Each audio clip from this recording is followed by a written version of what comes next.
Hey, thanks for pressing play. In this episode, Deadpool 2 loses its director. Thor Ragnarok wraps filming. And The Punisher is coming out next year. Plus, we geek out over The Walking Dead, Flash, Legends of Tomorrow. We got some listener email, comic book recommendations, and so much more in this edition of the Jock and Nerd Weekly for Friday, October 28th, 2016. Yes. I see that you know your judo well. It's the Jock and Nerd Podcast with your hosts, Anthony and Imran.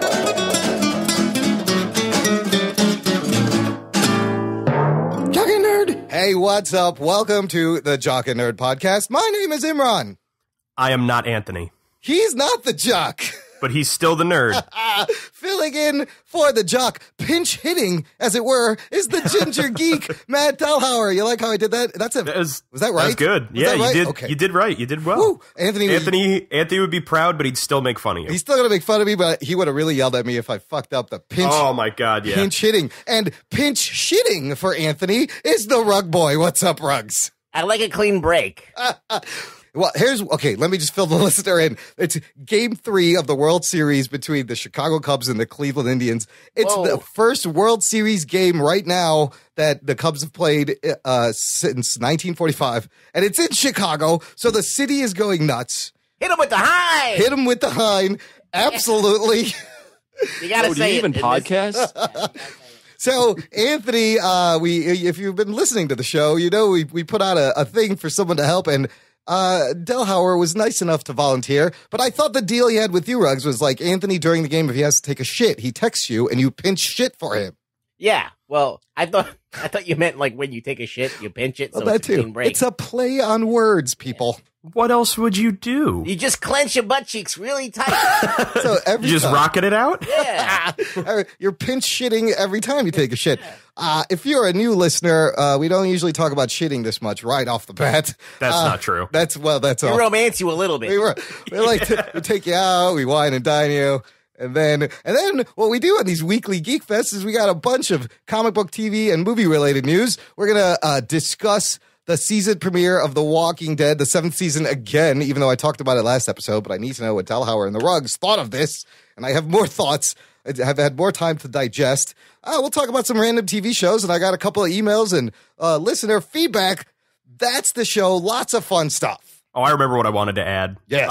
Since we're not doing the live shows anymore, I do have a recommendation for people. Oh, okay. Let me, I'm going to put that in the notes so I don't forget. We're going to have a little recommendation section. All right. I like it. This is going to be a chock full of geek show. But before we begin, I want the listener, if you are a first-time listener, go check out our last episode. Episode 135. It was a kind of a fun Halloween-themed episode. Our buddy Scott Larson came in studio to talk about the history of Chicago Comic-Cons, comic book stores, and Chicago ghosts. Oh, shit. Yeah, and in that episode, I have a little update. And then we talk about The Walking Dead Season 7. But the ghost stories was great. In that episode, he tells us about Resurrection Mary, one of the most famous ghosts in Chicago that lived around the Willowbrook Ballroom in the South Side where that ghost conference was held. Well, update right now, it's Friday, October 28th. This Willowbrook Ballroom that's been there for 95 years, it burned down in a fire this afternoon. Oh, shit. It's all because of this podcast, It's Imran. kind of spooky. And we all know Imran did it. I would know. I have an alibi. I was nowhere near the Police place. are standing by. Dude, you cannot get away with this. This is, I'm locked in. The feds are outside. But this is just really spooky. I mean, this is like an old school ballroom that you could still dance to a live orchestra. Like, where can you do that anymore? People like Count Basie, Guy Lombardo, Artie Shaw. It's a historic ballroom, and it's tied to Resurrection Mary. And the fact that he just told me about this, and the fucking thing burns down today. The city is just all crazy today with the Cubs. And the so it's his fault. Maybe Resurrection Mary was like, you know what? I'm done with this place. I need to free my spirit. I'm burning it down. Burn it down. Resurrection Mary was just like, dude, Jock and Nerd are talking about me. How low have I gotten? Or even, I think what it is she found out that the Cubs were going to be playing in the World Series there. Yes. Was just like, the curse is finally broken. Her spirit rises up, the building catches fire. It's actually a happy ending. I like that. There's got to be some kind of connection. Like, this is just too weird to be a coincidence. I just think that mobsters just wanted to buy it. Or, I was going to say, it's fraud. Or that. I guess the roofers are working on the building when the roof caught on fire, and they've estimated the building is a total loss. Wow, that was crazy. I just saw that, and I was like, oh, snap. We were just talking about the Willowbrook Ballroom. All right, gang, we got a little bit of news to get into. Let's get to it. The Jock and Nerd Podcast. Hey, if you want to get in touch with the show, if you want to say hi to us, if you want to interact with the conversations we have, all you got to do is visit jockandnerd.com/contact. Our Twitter is there, Facebook, there's a speak pipe, and there's a link to our Facebook group where a lot of these news stories we're going to talk about, I get from there because you guys are awesome and you post cool shit, just like the thing Delhauer just posted, didn't you, Delhauer? Yeah, not like 30 minutes ago. A half hour, like an hour ago, maybe. It looks like a really cool short film called Sidekicks. I didn't get to watch. You want to tell us a little bit about it? I'll try and do that and not just like break into fits of crying while doing so. Oh my God. I don't want to give anything away in it because it's like, obviously it's something you want to watch and not just be told about, but it's this short film. It's about 15 minutes long. It has Tom Cavanagh from The Flash. Nice. And I forget her name. Emily Bett Rickards. Yes, who plays Felicity and Arrow, are both in it. It's called Sidekick, and it's this short film that's a superhero story, but it's a superhero story that is actually a bedtime story a father is telling his son. Wow. And it has some very deep emotional undercuts for what's actually going on while he's telling this story. That's all I'm going to say. Watch it. And bring tissues. Try not to cry. I will put a link. Masturbation or for crying? Yeah, that's whatever floats your boat, Ruggs. Good question, Rugboy. Way to clear that up. Geeky-rific. I will put a link in the show notes, jockandnerd.com/136. I mean, Cavanagh's a good-looking dude, so whatever you want. Tom Cavanagh is an amazing actor on this week's Flash. We'll get to it later. He's just killing it. I love him and everything. He's so good. He's good. He's good. So check out Sidekicks short story. Also, we're going to start with another update from our last weekly show where we were talking about AT&T was looking to fast track the purchase of Time Warner. Well, listener, guys, they bought Time Warner for $85.4 billion. Oh, the end is nigh. U.S. dollars. What does this mean? Delhauer, have you been keeping an eye on this? Did you hear about this at all? I heard a little bit about it. Most of what it means to me is this is how Blade Runner starts. Oh, yeah, that's right. The corporate takeover future America.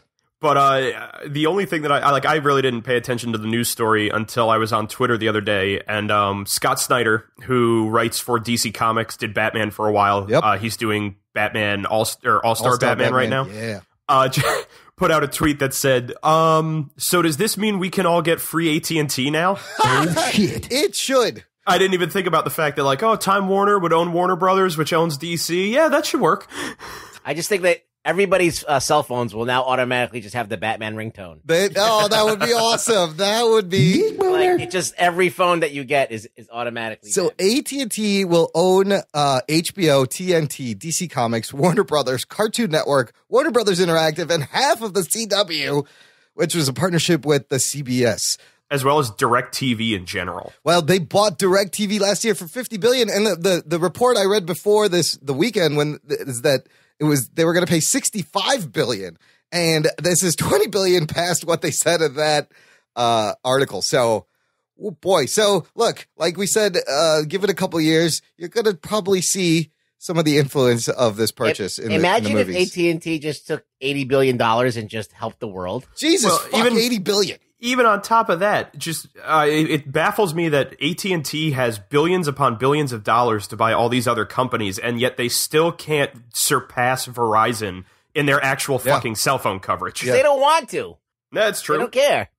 But man, like you said in that last show, Ruggs, if this company can't win at their own game, how are they going to be with all this shit, running all this stuff? Yeah. Well, we'll see. Well, listen, Warner Brothers has been second to Marvel for a long time now. So it'll just continue. Yeah, with this kind of backing, though, we'll see what they're able to do. I mean, everyone will have some sort of AT&T specific phone.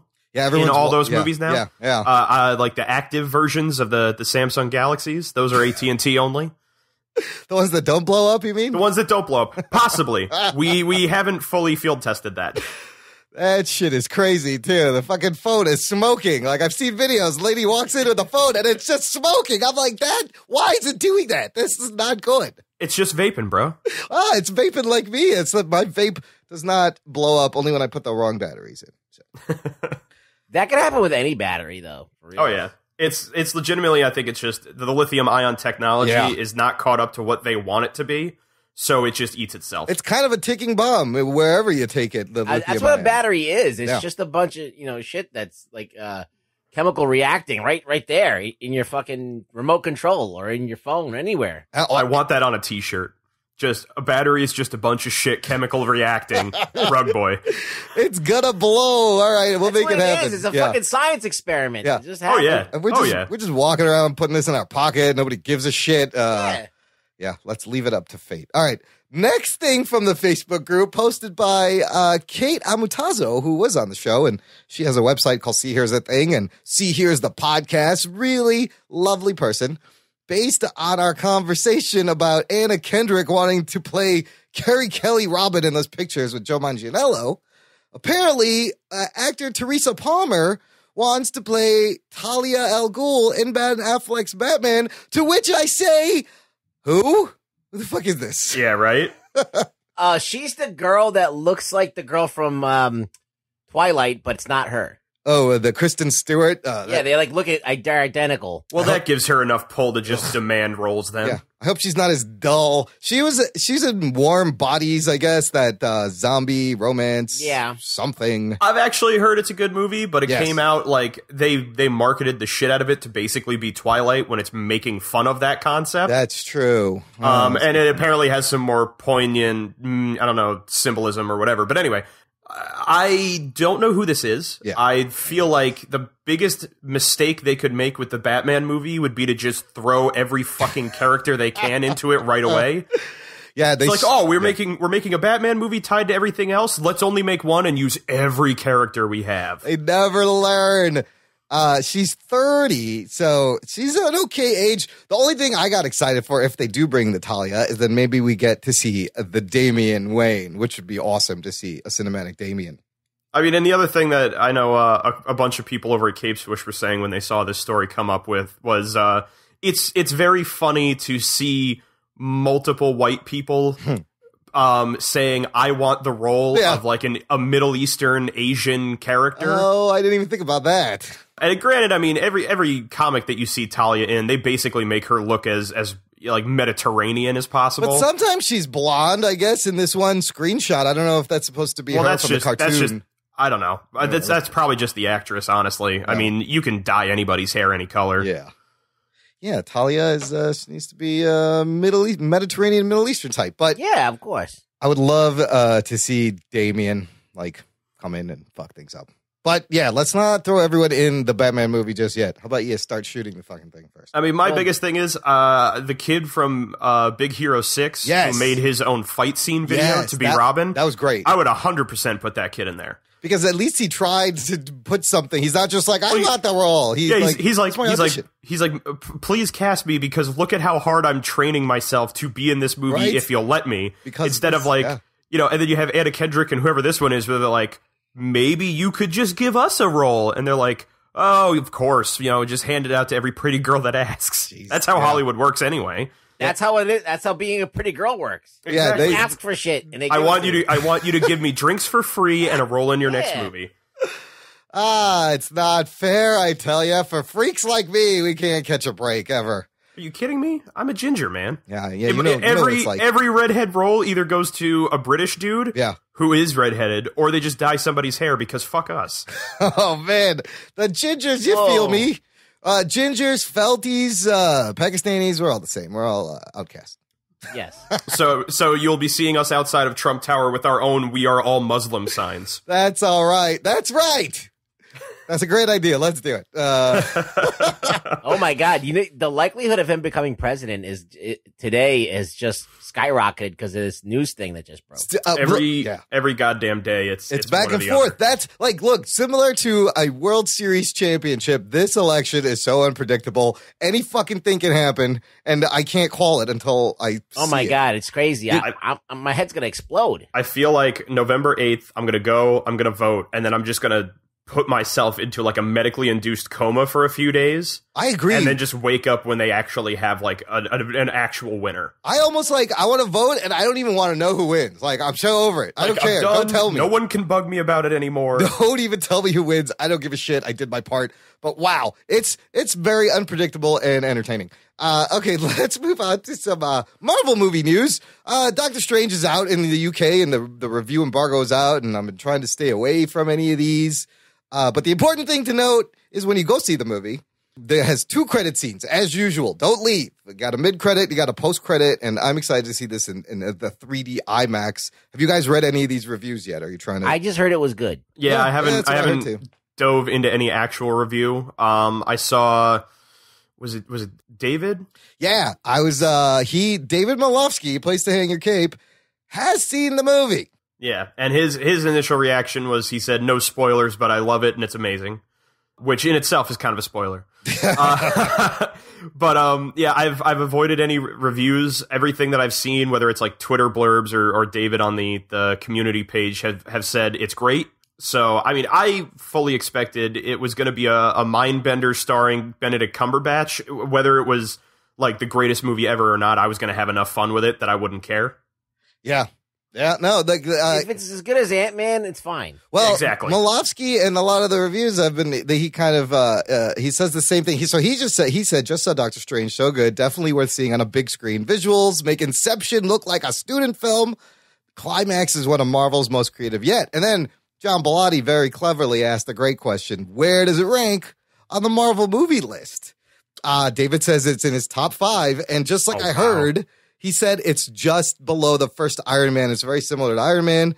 He'd also compare it to Guardians of the Galaxy. So it sounds like a movie that anybody can just walk in and watch and not really have to worry about this ongoing story that they've got going on in the movie. I kind of figured it would be. Yeah. Because it's something that they haven't set up in any movie beforehand.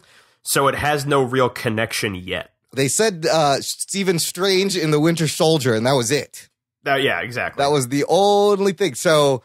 yeah, I can't wait. It's coming out at the end of this week, and I will be there. It's coming out this weekend? Yeah. Well, a week from November today. 4th. Yeah, a week from today when we record. So you got a week. All right. So that means Tom Hanks and his Inferno movie have 1 week to reign. I don't think that movie's going to do very good. What was that writer? Those books. The first one was Brown. Dan Brown. The first movie was good, and the others. I don't know. I guess his fans will go out. I liked Angels and Demons as a book. I never actually saw the movie. Yes. I thought Da Vinci Code was very overhyped. Yeah. It was mostly a lot of look at how much research I did for this and not a lot of actual story. And then I never read any of the ones after that. They're all kind of the same. I read the Last Symbol, but that's in America, and people are going to mistake it for National Treasure. That was the one that took place in DC, that was, right? Yeah, I read that one. That was the reason they didn't make it into a movie. They were like, "Ugh, damn you, Nick Cage." You ruined it. But Dan Brown's books, they're all kind of like the same thing, really. Well, that's why I was seeing like the trailer for this one. I was like, "Oh man, another thing where it happened where the bad guy just happens to be so smart that he made puzzles and clues." Why is it that every bad guy in these books is the fucking Riddler? It's true. It's the same shit. And he's got to there's a lot of manuscripts and books and libraries. So Tom Hanks and yet another young, attractive female, which this time is Felicity Jones. Oh, okay. Have to run around and solve clues just in time to stop whatever it is that's happening. Yeah, like change it up. Let's get a blonde in there. By the way, you could tell that they filmed this probably around the same time, if not a little before Star Wars. Yeah. And Felicity Jones, I don't know if she's wearing a wig, but she looks like she's wearing a wig. Oh, that's because she's got the short hair in the Star Wars. Yeah. Yeah. Interesting. Well, shorter. Her hair is probably like maybe shoulder length in Star Wars, and like in this one, it's like down to her elbow and just does not look real. Oh. I think Strange should do pretty decent money. It's a good time for it to come out. So it's definitely going to be number one at the box office. Yeah. Yeah. Okay. So let's talk about what happened over at Fox over the weekend with Ryan Reynolds' Deadpool franchise. It was reported Tim Miller, who directed the first movie, he ain't coming back. Good. Which to that, that's good. Okay, Ruggs. He also possibly brought with him Blur Studios, who did a lot of the effects, but supposedly it was over the casting of Cable, and they were looking at, what's his name? Guy from Friday Night Lights. Well, apparently it was more than that. Oh, Kyle Chandler. From what I had read, the biggest thing that they had going on was he and Ryan Reynolds were having creative difference disputes because Reynolds wanted to stick very close to the same type of movie they made with the first one. Right. And Miller really was pushing to make it more of a summer blockbuster type. Yes, he wanted more action. He wanted to double the budget. And Reynolds is like, look, I could do another hit like this, make you $700 million for the same budget. And I guess on his side, he had the writers. And of course, the studio is going to be on his side. And, Ryan's more than just the actor. He produced this. This is really his baby. While Miller was the one that leaked the test footage at Comic-Con a few years ago. Right. Ryan Reynolds has been fighting for that movie for, 6 years? Yep. 7 years, whatever it was, just to actually get it made and put into theaters. But he's the one that fought so hard for the very hard R. Yep. I mean, the way I look at it is this. I was talking to a buddy of mine, and he and I agree, we don't envy whoever has to step into the director role after this. Yeah. But as much as Miller contributed to the first movie, he is not a death knell walking out the door. Absolutely not. I think it'll be okay. This was his first movie. But think about this. Yeah.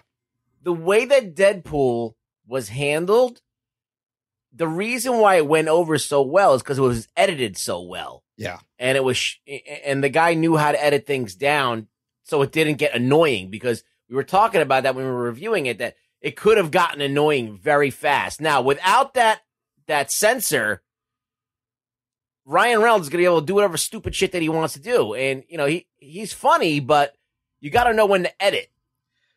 Yeah, right? and not edit, you're not editing a string of jokes together.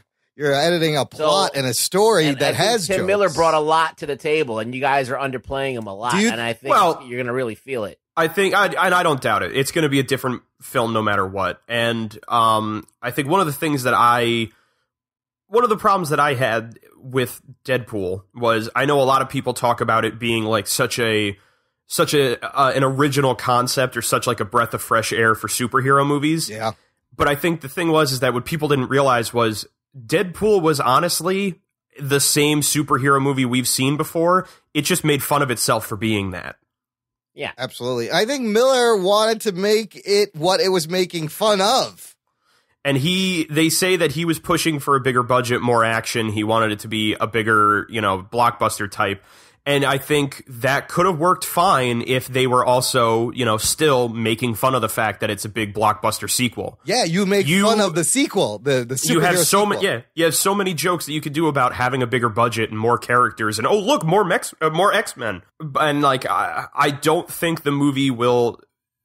It won't kill the movie that Miller isn't there, but I do agree with Rugboy that as much as I love Ryan Reynolds, he has proved time and again that he will do 19 million takes every time with a different, joke that he tells. Yeah. And now it's up to Ryan Reynolds to decide, or whoever, I guess Ryan Reynolds and whatever director is going to be buddies with Ryan Reynolds to decide which one of those is the best take. Yeah. Why would Tim Miller leave this movie? I mean, he really wouldn't unless he thought something really shitty was going to happen.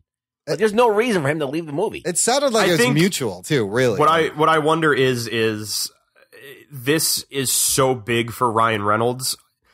I would not deny anybody saying that Ryan Reynolds is being a major diva about it.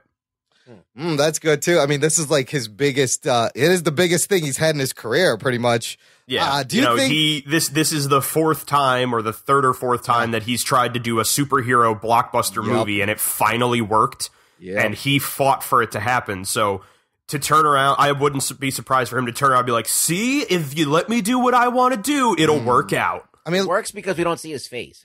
Largely. Let's not forget, this movie made for just under $60 million, brought in over $700 million worldwide.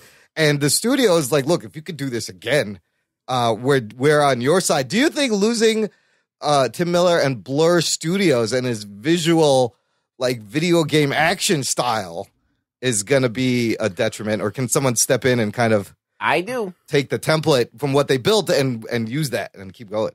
It's depending on how they approach it. I agree with Rugboy that if they let Reynolds if they give him, the keys to the candy store, it can become a fucking disaster. Oh, absolutely. If I think part of it is I trust the writers because they are the guys. They did Deadpool, but they also did like Zombieland. Yeah, I love these writers, and I'm glad they're still around. So I trust that they will be able to put forth a good script. And I mean, at this point, it's almost obvious that any director they put in there is going to be a studio puppet.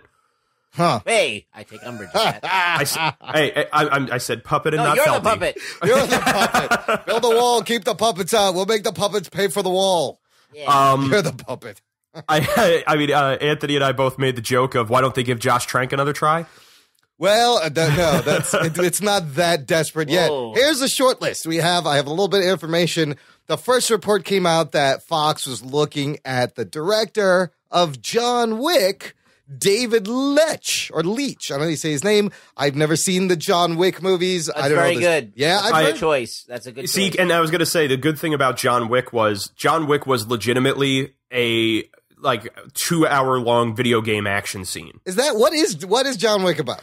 So John Wick, Keanu Reeves was in it, came out a couple years ago. Right. It is, my brother and I described it as the closest thing there's ever been to a Punisher movie. Oh. Because legitimately the story is John Wick is a retired assassin who one day, Alfie Allen from Game of Thrones pisses him off, and he kind of tells him off at like a gas station about something or other. So Alfie Allen, who's a son of a crime boss, and his friends follow Keanu Reeves home, break in the middle of the night, kill his dog, and beat the shit out of him. Oh, shit. So John Wick decides to come out of retirement to get his revenge and kills his way through anybody who tries to stop him. So this Keanu is like a legit badass? He is fucking awesome. Wow, I gotta it's legit. I gotta watch this. Is there two? Are they working on two? Second one's coming out in January or February. Huh. Everybody that I know that went to see it or saw it, they're like, dude, you gotta see this movie. Oh, yeah. So it is like, I think the best way outside of calling it like the only Punisher movie in existence, it is everything you loved about 90s action movies without any of the bullshit. Yeah, it's like Chow Yun-Fat explode all over the place in this movie. Holy shit, I gotta watch this. Okay, who wins in a fight between John Wick and the Jack Reacher? Oh, that's a tough call. I'm gonna say John Wick just because he's taller. He is definitely taller. Yeah, that's. He's definitely got a better reach on him. Yeah, he's got a way better reach than the guy named Reacher. I will put it this way: in the John Wick movie, they build this whole like underground world of the assassins. Oh, cool! Where they build it on the idea that to hire them, they are so expensive you can't buy them with money; you have to buy them with gold coins. Oh shit, gold bullion! Huh. Exactly. Damn. So anyone who costs that much, I think, could definitely do some major damage to an ex-army policeman. I think Keanu could kick fucking Cruise's ass. No problem. The only problem is Cruz will probably run away because he does that all the time. But he's good at it. He's really fast, apparently. You got to catch him. Yeah. Other directors on this list that have been mentioned are Drew Goddard, who directed The Martian and who show ran Daredevil, and TV director Magnus Martins. I don't know who he is, but they're trying to fill this hole. Let's hope it's... What did Magnus Martin do? I don't know. Let's look him up. Hold, please. We'll be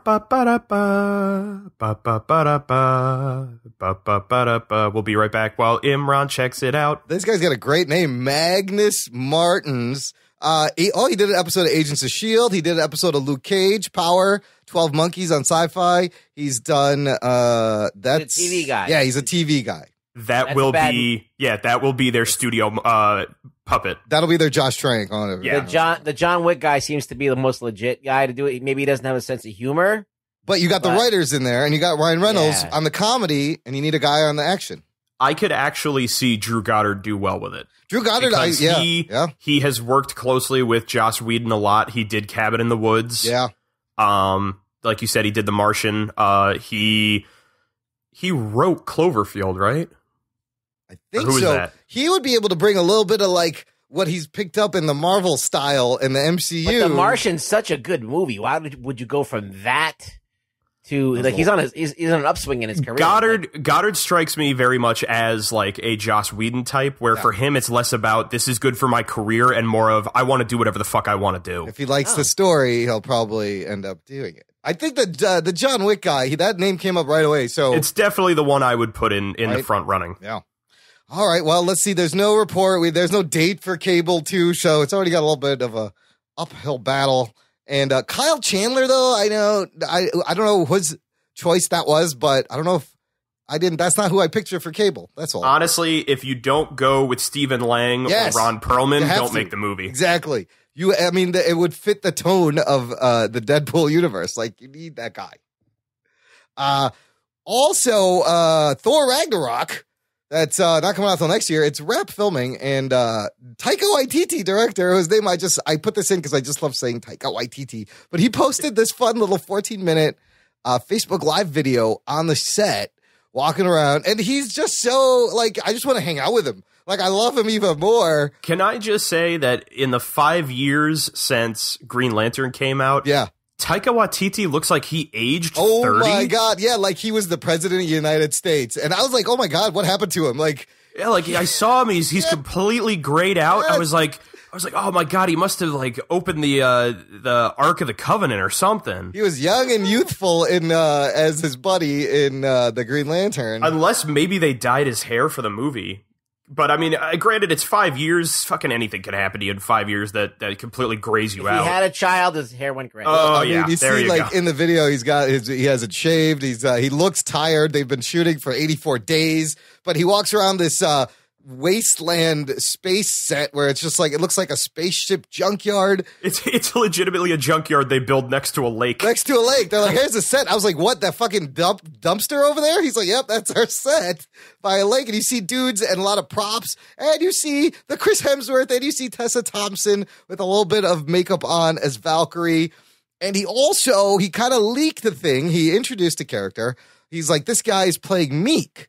And I guess Meek is a character that is in the Planet Hulk storyline. Geek boner. Kind of confirming further that the Planet Hulk will be heavily in this movie. Oh. But it was a neat. They couldn't really say anything, but I just love hanging out with Taika in that video. That was fun. Okay. He liked hanging out with you too.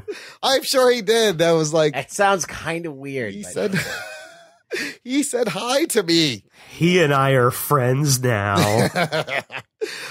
Okay, let's move on to some TV news from about Marvel and the Netflix. This one's really cool. It's Jessica Jones season 2. Every episode is going to be directed by a woman. I think that's kind of progressive and rare. Take that, patriarchy. It's a nice idea. So the first season, about 1/3 of the episodes were directed by women. But on average, 18% of television episodes have female directors. So I like that they're breaking this open and they're like, we're going to make it. And it makes sense with this show. I mean, it's a nice news bit. I don't think it's going to affect the show in any way. It's not like you're going to watch it and as you're watching it, be like, wow, this really makes me feel like I'm more into the mind space of a woman. It's got 10% more Massengill commercials. That's it. Just every once in a while, the camera decides not to film her because it doesn't feel like it. Well, yeah, but you guys are right. If we notice like it's heavy female spun, then you don't want to notice that. Like it's just shots of men's butts and the balls. It's just asses all the time. Just buns everywhere. Yeah, just like what women like to look at. It's like a 90s Jean-Claude Van Damme movie. Oh, tight. Oh. That's taut. Wow. Just splits and buns. I can't wait to see it now. Yeah, that's going to be great. But before we get that, we're going to get Defenders. And they've also they've got a little bit of details coming out. The first 2 episodes will be directed by television director S.J. Clarkson. who did a couple episodes of Jessica Jones and Orange is the New Black. Now, is this a woman? It just says S.J. Clarkson. It's like S.E. Hinton. You didn't know? Probably. I feel like it's good. Oh, it is. They said S.J.'s take on the material is outstanding. We loved her work on Marvel's Jessica Jones. Couldn't think of a more talented and accomplished person Context clues. to helm the first two. And there's a little synopsis. So it just says Marvel's The Defenders follows Daredevil, Jessica Jones, Luke Cage, and Iron Fist, a quartet of singular heroes with one common goal: to save New York City. This is a story of four solitary figures burdened with their own personal challenges who realize they just might be stronger when teamed together. I wonder how they're going to handle saving New York City when so far they've only cared about Hell's Kitchen and Harlem. And Harlem, in their own little neighborhoods. Well, Iron Fist looks like it's Midtown, so it's spreading out a little bit. It's either Midtown or it's the Village. Because they mentioned something about the Chinese having their own thing, quote unquote, downtown. Oh, so they're not downtown. Yeah. Oh, so maybe downtown, Chinatown? Downtown from Harlem. What? Oh, there you go. I think you just broke it open. From 3 neighborhoods to 5 boroughs. Yeah, they really need to spread out their delivery radius. Honestly, for as much as they've been pushing like the diversity that is the different neighborhoods of New York, how much do you want to bet that the big like final fight in Defenders will be legitimately in like fucking Times Square, just like the most cliched New York location? Yeah, that'd be great. And there'd be like those fake like Marvel superhero characters that are begging for money running around. They might think it's like the real Thor, but it's just some asshole. That would be awesome. Just some dickhead, some chubby Spider-Man, and he's just he gets blown up. You pay for picture now. Yeah, he's just there to get pictures instead of help them. Oh, that would be a great finale. Also, 8 episodes, which is so good. I'm dying to see one of these things less than 13 fucking episodes because it's too long and you don't know how to fucking end these things sometimes. Well, and that's the funniest thing is with 4 main characters, you could honestly do more episodes. Yeah, that's true. Each character could have like a 3-episode arc and then you wrap up a 4-episode arc with all of them. I'm also happy to see that apparently now they are in fact stating that Punisher will be a 2017 release. Wait, so this is confusing because the Defenders hasn't started shooting. We saw pictures of Bernthal and Deborah Ann Walls, Karen Page. They're clearly shooting this, but then I had conflicting reports, but then they've just added 5 more cast series regulars, and they said it's coming out. It will debut 2017, so that's 3 Netflix series confirmed finally for 2017? It makes sense. I mean, honestly, with them filming now, I wouldn't doubt. I mean, they've already said that Iron Fist is March, correct? Yes. So I wouldn't doubt if this year, like next year, Iron Fist will be in March. They'll set up Defenders. They'll either put out Defenders like in July, or they'll wait until November-ish, and they'll put out Punisher in between them. See, that was my question is like, does it come before or after the I would like to see the Iron Fist and a Punisher and then the Defenders, and you got like Elektra and Punisher and cameos in the Defenders. I don't know. Usually they film these things in order of when they release them. They always intended not to have Punisher in this mix, and they're not going to rewrite everything. Yeah, they never intended for Punisher to show up beyond being a side character in Daredevil. And then everyone lost their fucking minds over him. And they were like, all right, Netflix is like, if you guys want to do a show for him, we'll put it out there. And Marvel was like, all right, fine, we'll do it. It'll sell. And so they decided to go ahead and do it. So it's going to be probably as separated as possible. Ah, interesting. But here's the 5 people cast in The Punisher. You have Paul Schultz, who's a Nurse Jackie. He will play Rollins, a high-ranking member of the CIA whose operations in Afghanistan intersect with top-liner John Bernthal's Frank Castle. Other newcomers include Daniel Weber, Jason R. Moore, Jamie Ray Newman, and Michael Nathanson. So who will play Homeland? Michael Nathanson. Michael Nathanson from the Nick and Wolf of Wall Street. I don't know. Holy shit! Who's Michael? You know him, or are you just being a dick? It's just the fact that you paused afterwards for like a Michael Nathanson. Like it was Michael Nathanson, and then just like no one said anything. So I was like, God, we're supposed to know him. Well, here's who they're playing. Nathanson's playing Homeland Security agent Sam Stein. Weber is playing Lewis Walcott, a young veteran having a difficult time re-assimilating into civilian society. Moore plays a guy named Curtis Hoyle, one of the few people who knows Castle is alive. And Newman will play Sarah Lieberman, wife of Micro, who's played by Eban Moss Backrack, and Ben Barnes also. And Stephen Lightfoot is writing the first 2 episodes. So this, I can't wait for this, especially if there's going to be 3 Netflix. I'm even more excited that you named all these people that I don't know and named all these characters that I don't care about. Yeah, that should get you all. That's what Anthony would have said, by the way. Well, what that tells me is they are probably going to be doing flashbacks at some point to his time in Iraq. Yes, or Afghanistan or whatever. Or one of them. Wherever he was. That's good, because we were like, is this going to take place in the past? No, it'll do like what the other shows have done and work in flashbacks. That's right. Okay, so we're going to close out the news segment with a couple of deaths, which is not the happiest thing to do. It's quite morbid, but it is almost Halloween, and you got to pay respects to some of these people. The first guy, Michael Massey, passed away earlier. Dead at 61. Now, Michael Massey, you may know from a bunch of things. He was in a bunch of shit. He was in Amazing Spider-Man 2. I think he was playing Kurt Connors. But one of the most tragic moments of his career was Massey played Funboy in The Crow in 1993 and also fired in the improperly prepared prop gun that killed Brandon Lee. On set. This was Michael Massey that pulled the trigger.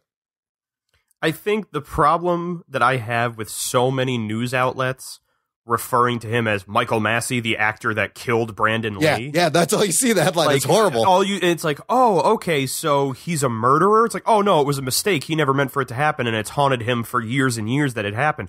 Well, then why are you labeling him as that? Yeah, like it's not the only fucking thing he did in his life.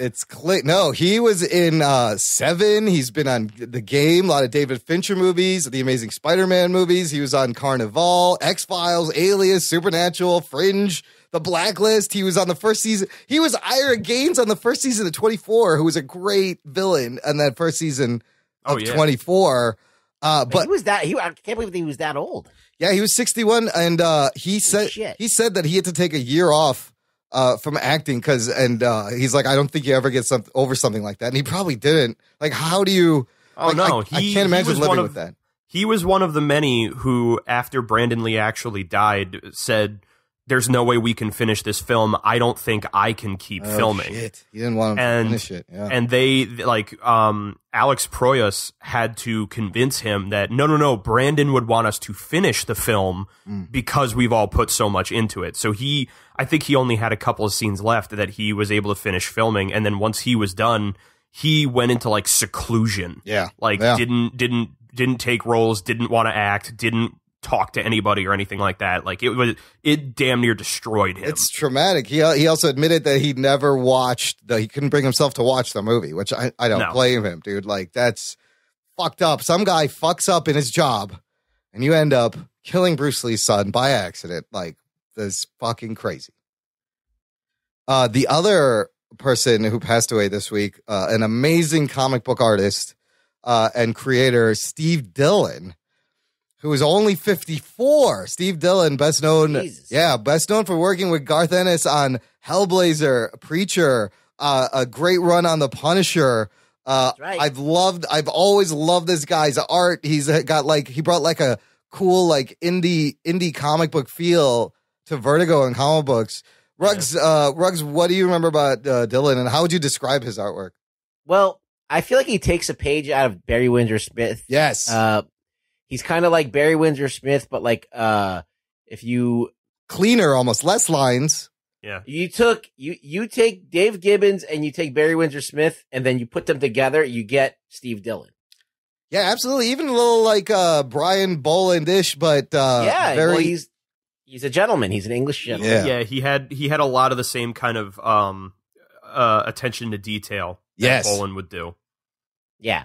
He had the hatching style that was very good. He was very into like hatching and getting expressions on the face. Like, his faces were very classical, like Romanesque in the way that he structured the faces. Absolutely, but so full of expression. You're absolutely right. Each one. Yeah. And I mean, he created what Preacher looked like and designed that. And He was great at gore. Yes. He wasn't like an action guy. No. He wasn't like into like, splash pages and crazy angles. He was very like minimalistic in how he did things, but they were very effective. Just solid storytelling. And he would use your traditional, 9-panel, 6-panel, nothing crazy, but his storytelling and his composition and his figures, I always loved fucking Steve Dillon's artwork. And the projects that he worked on, he chose like interesting things to do. Yeah. He just didn't do anything that people just asked him to do. Like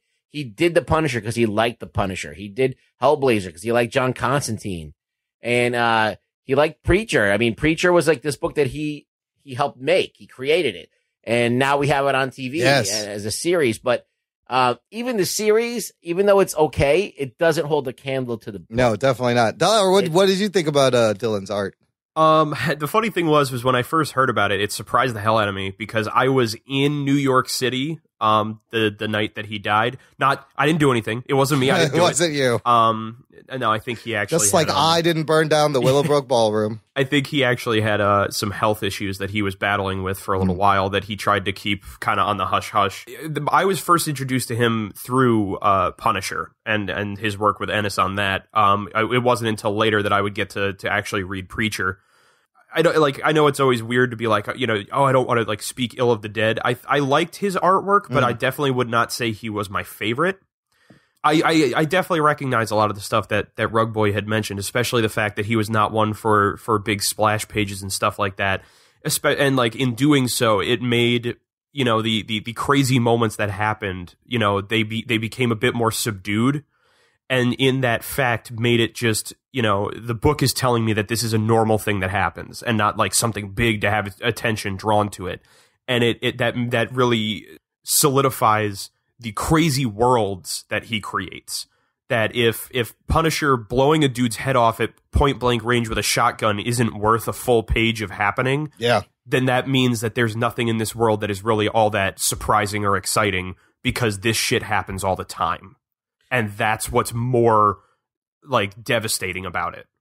I always felt like it was very realistic in a weird way. Like, like I said, he had this attention to detail where, if somebody got stabbed, they're holding their intestines in. It's not just like a big red gash on them.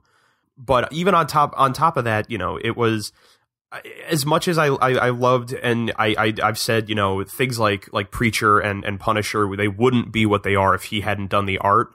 I think the thing that always got me was he really only knew how to draw like one face. It was very similar, but you knew that was a Steve Dillon art right away by looking. That's definitely part of it. Was like, and that's I don't want it to sound like I'm sitting here like trashing his work at all. Like, I highly respect the man. It's very sad that he died, and Steve Dillon drawing a book never really turned me away from it. Yeah.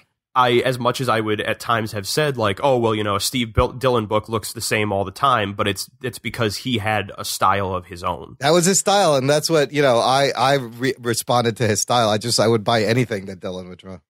One of the biggest tragedies of it was he was still working on the new Punisher series with Becky Cloonan. Oh. While, as he passed away. Oh, wow. Look. So I saw she had posted up on Twitter a day or two afterwards that she was at a Comic-Con, like a smaller convention that weekend. And she said the whole weekend, all she had were people coming up to her, talking to her about how much they liked the book and how much they loved Steve's artwork. And they're sad to have heard that he passed. And she said, there was all sharing stories with people about working with him and knowing him, which, that's really, in the end of the day, that's probably the best thing, is to know that whether his artwork, was my favorite or not doesn't matter, because he reached so many people with it, and it made such an impact on the industry.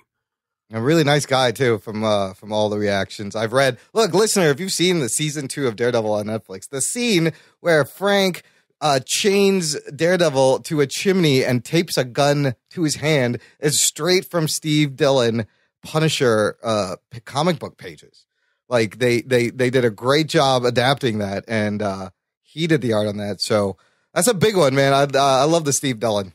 Yes, Steve Dillon, the man who can make Frank Castle matched with Garth Ennis, can make Frank Castle have a poignant conversation about justice, and then 100 pages later have him punch a polar bear in the face and use it as a weapon on people. Awesome. Who else can pull that off? So rest in peace to both of those talented people. 2016 Death Train rolls on. It is a bitch. It's a crazy year. All right. Well, look, that's it for the news. Let's push on. After these messages, we'll be right back. Do you like drama? Drama makes me emotional. That's what it's supposed to do. It's drama. It's dramatic. Do you like comedy? I love comedy, Johnny. It's the best thing there is. It takes your mind off all your troubles in your world. You know that there are children starving in Africa right now.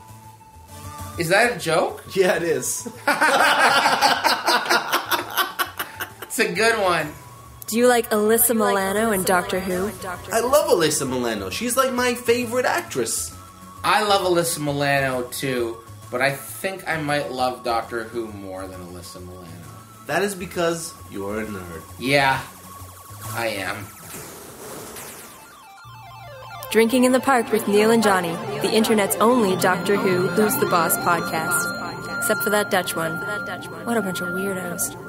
Listen on NeilAndJohnny.com, DroidsCanada.com, and on the Tangent Bound Podcast Network. Bananas. Gigawatt. In a world where so many podcasts offer TV and movie news, along comes another one filled to the brim with podcasty goodness that is only slightly better at best. Admit it, you're always looking for a new brand of meaningless movie nonsense in your podcast diet. Look for the 365 Flicks podcast on Twitter, iTunes, Stitcher, and all good third-party podcast apps. You can also swing by the Facebook page. Come join in on the adventures of Kev, a pissy ex-video store clerk. And Chris, a Scottish Whedon whore. We're your vocal heroes of pissy opinion. We bring you all the latest TV and movie news, reviews, and general geeky rants. As well as a bunch of top fives that you really won't care about.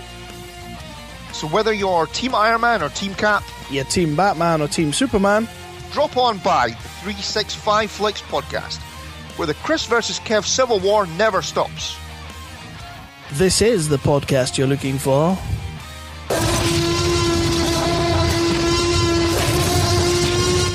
Doc and Nerd. I also want to take this time right now to mention that we have a fan club here at the Jock and Nerd podcast.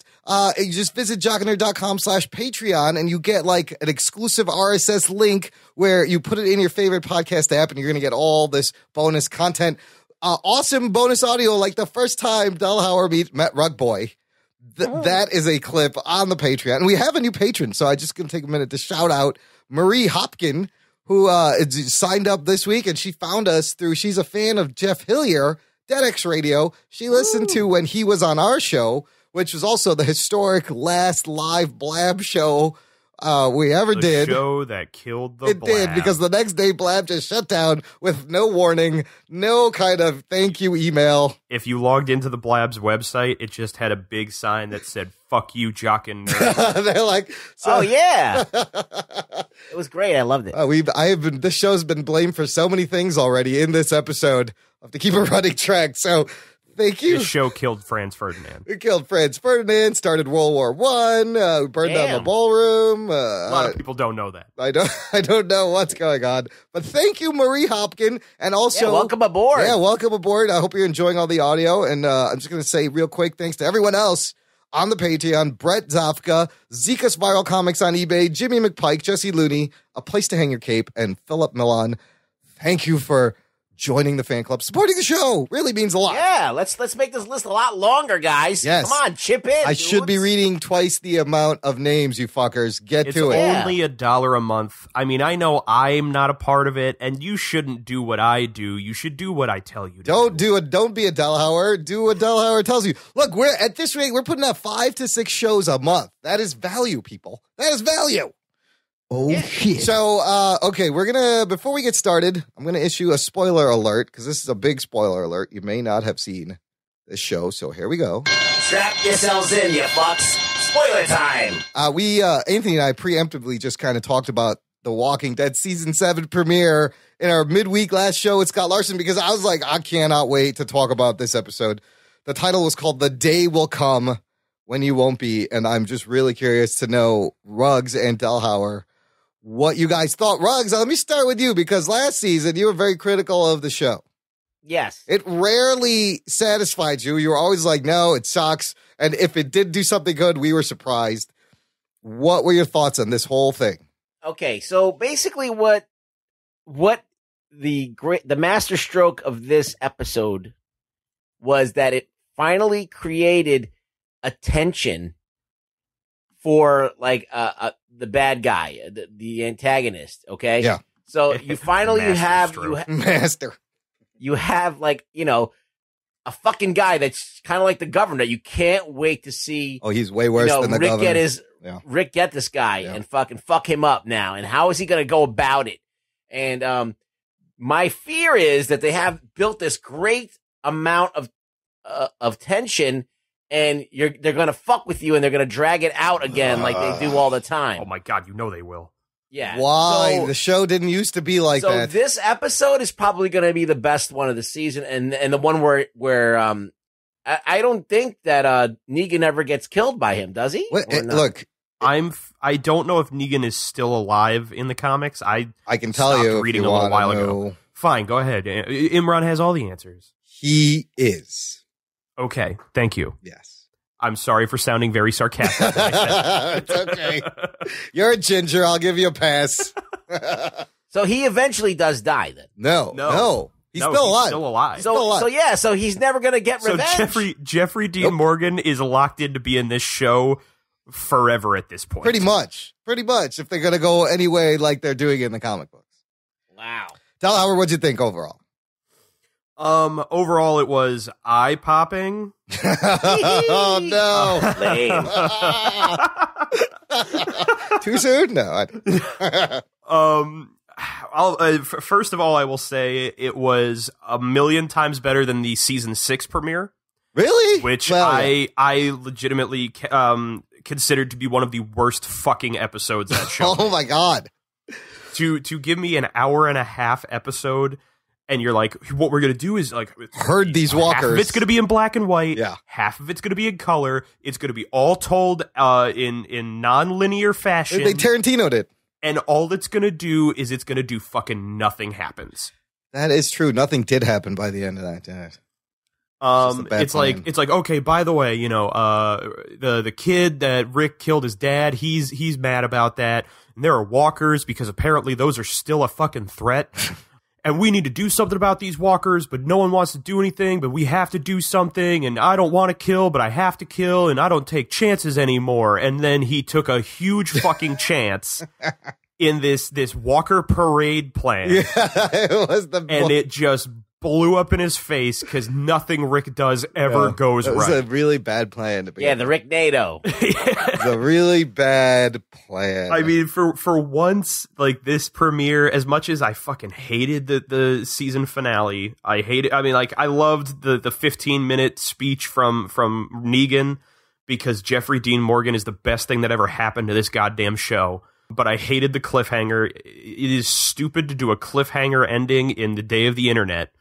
Because you can film every single character dying, but when you do that and then 2 actors don't show up on set ever again, we know who died, assholes. Was it spoiled? Because I tried to stay away, and it got out. I knew before the episode. Wow! I was trying not to find out because there was a picture at one point of that apparently Michael Cutlitz took where it was him kissing his own bashed-in head. Oh shit!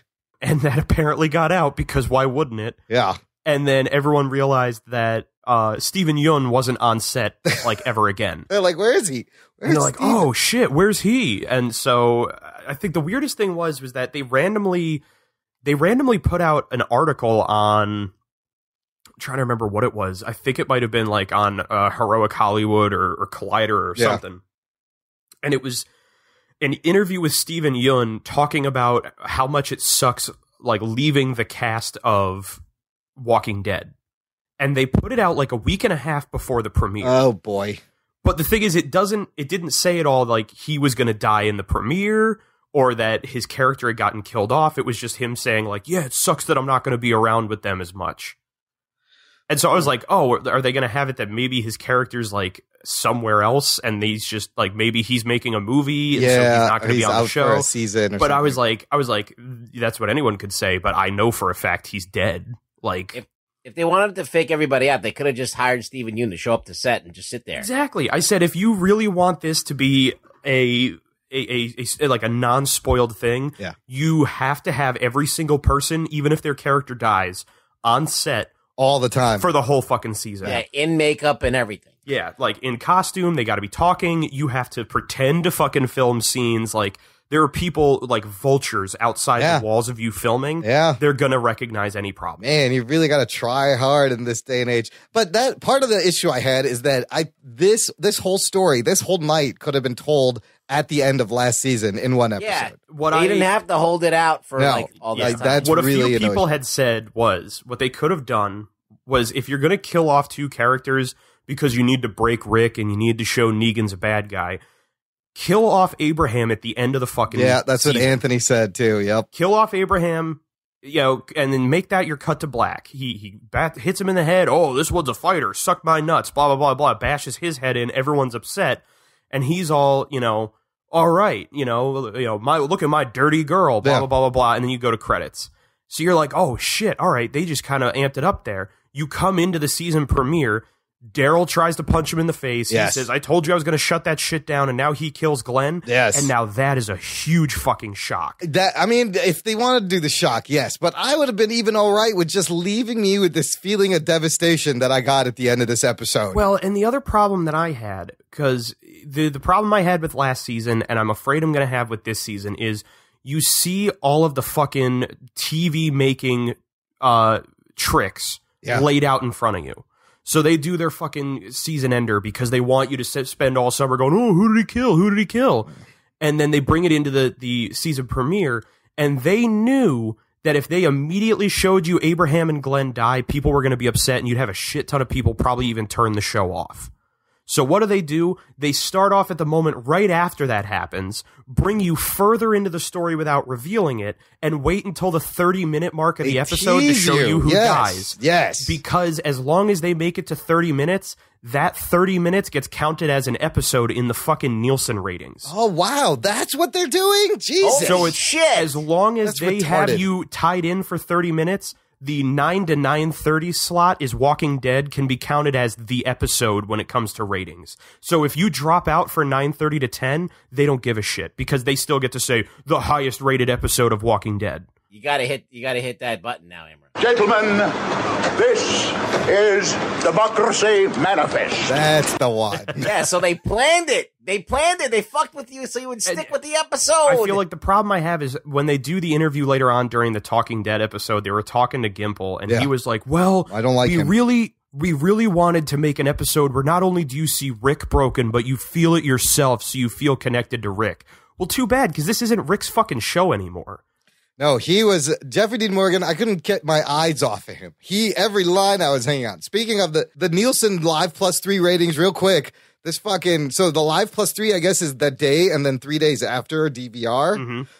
20.8 million total viewers. Oh, shit. 20 million people. So that's not too bad. I think it beat out that football that night also. Yes. Whoa. Now, even on top of Jeffrey Dean Morgan, because he is, number one, my favorite thing about that episode, he's going to be my favorite thing about this show for a long time. Having him make fucking dad joke puns in the middle of murdering people makes him my favorite thing on TV in a long time. I can't help but love watching him as much as I'm supposed to hate his character, and I'm sure I would have hated his character in the comics. Yeah. Because it's Jeffrey Dean Morgan, I'll never hate him. But even in the comic books, he is a guy that you kind of like. He's the similar charming, and you like him, but you hate him. The fact that he is a straight-up sociopath. Yes. Who, while the governor was a psychopath who is able to manipulate people, pretend he's normal, and then he has his episodes where he has fits of rage. Negan finds glee in devastatingly violent acts on people. And this is what was interesting. I've heard from I noticed people who didn't watch the show and they left and they just watched this episode. They were hooked to come back in, and a lot of people who've been watching the show got to this episode and they were done. And I'm still like, I don't know where I land, because part of what bothers me is that I'm sick of them fucking with their viewers.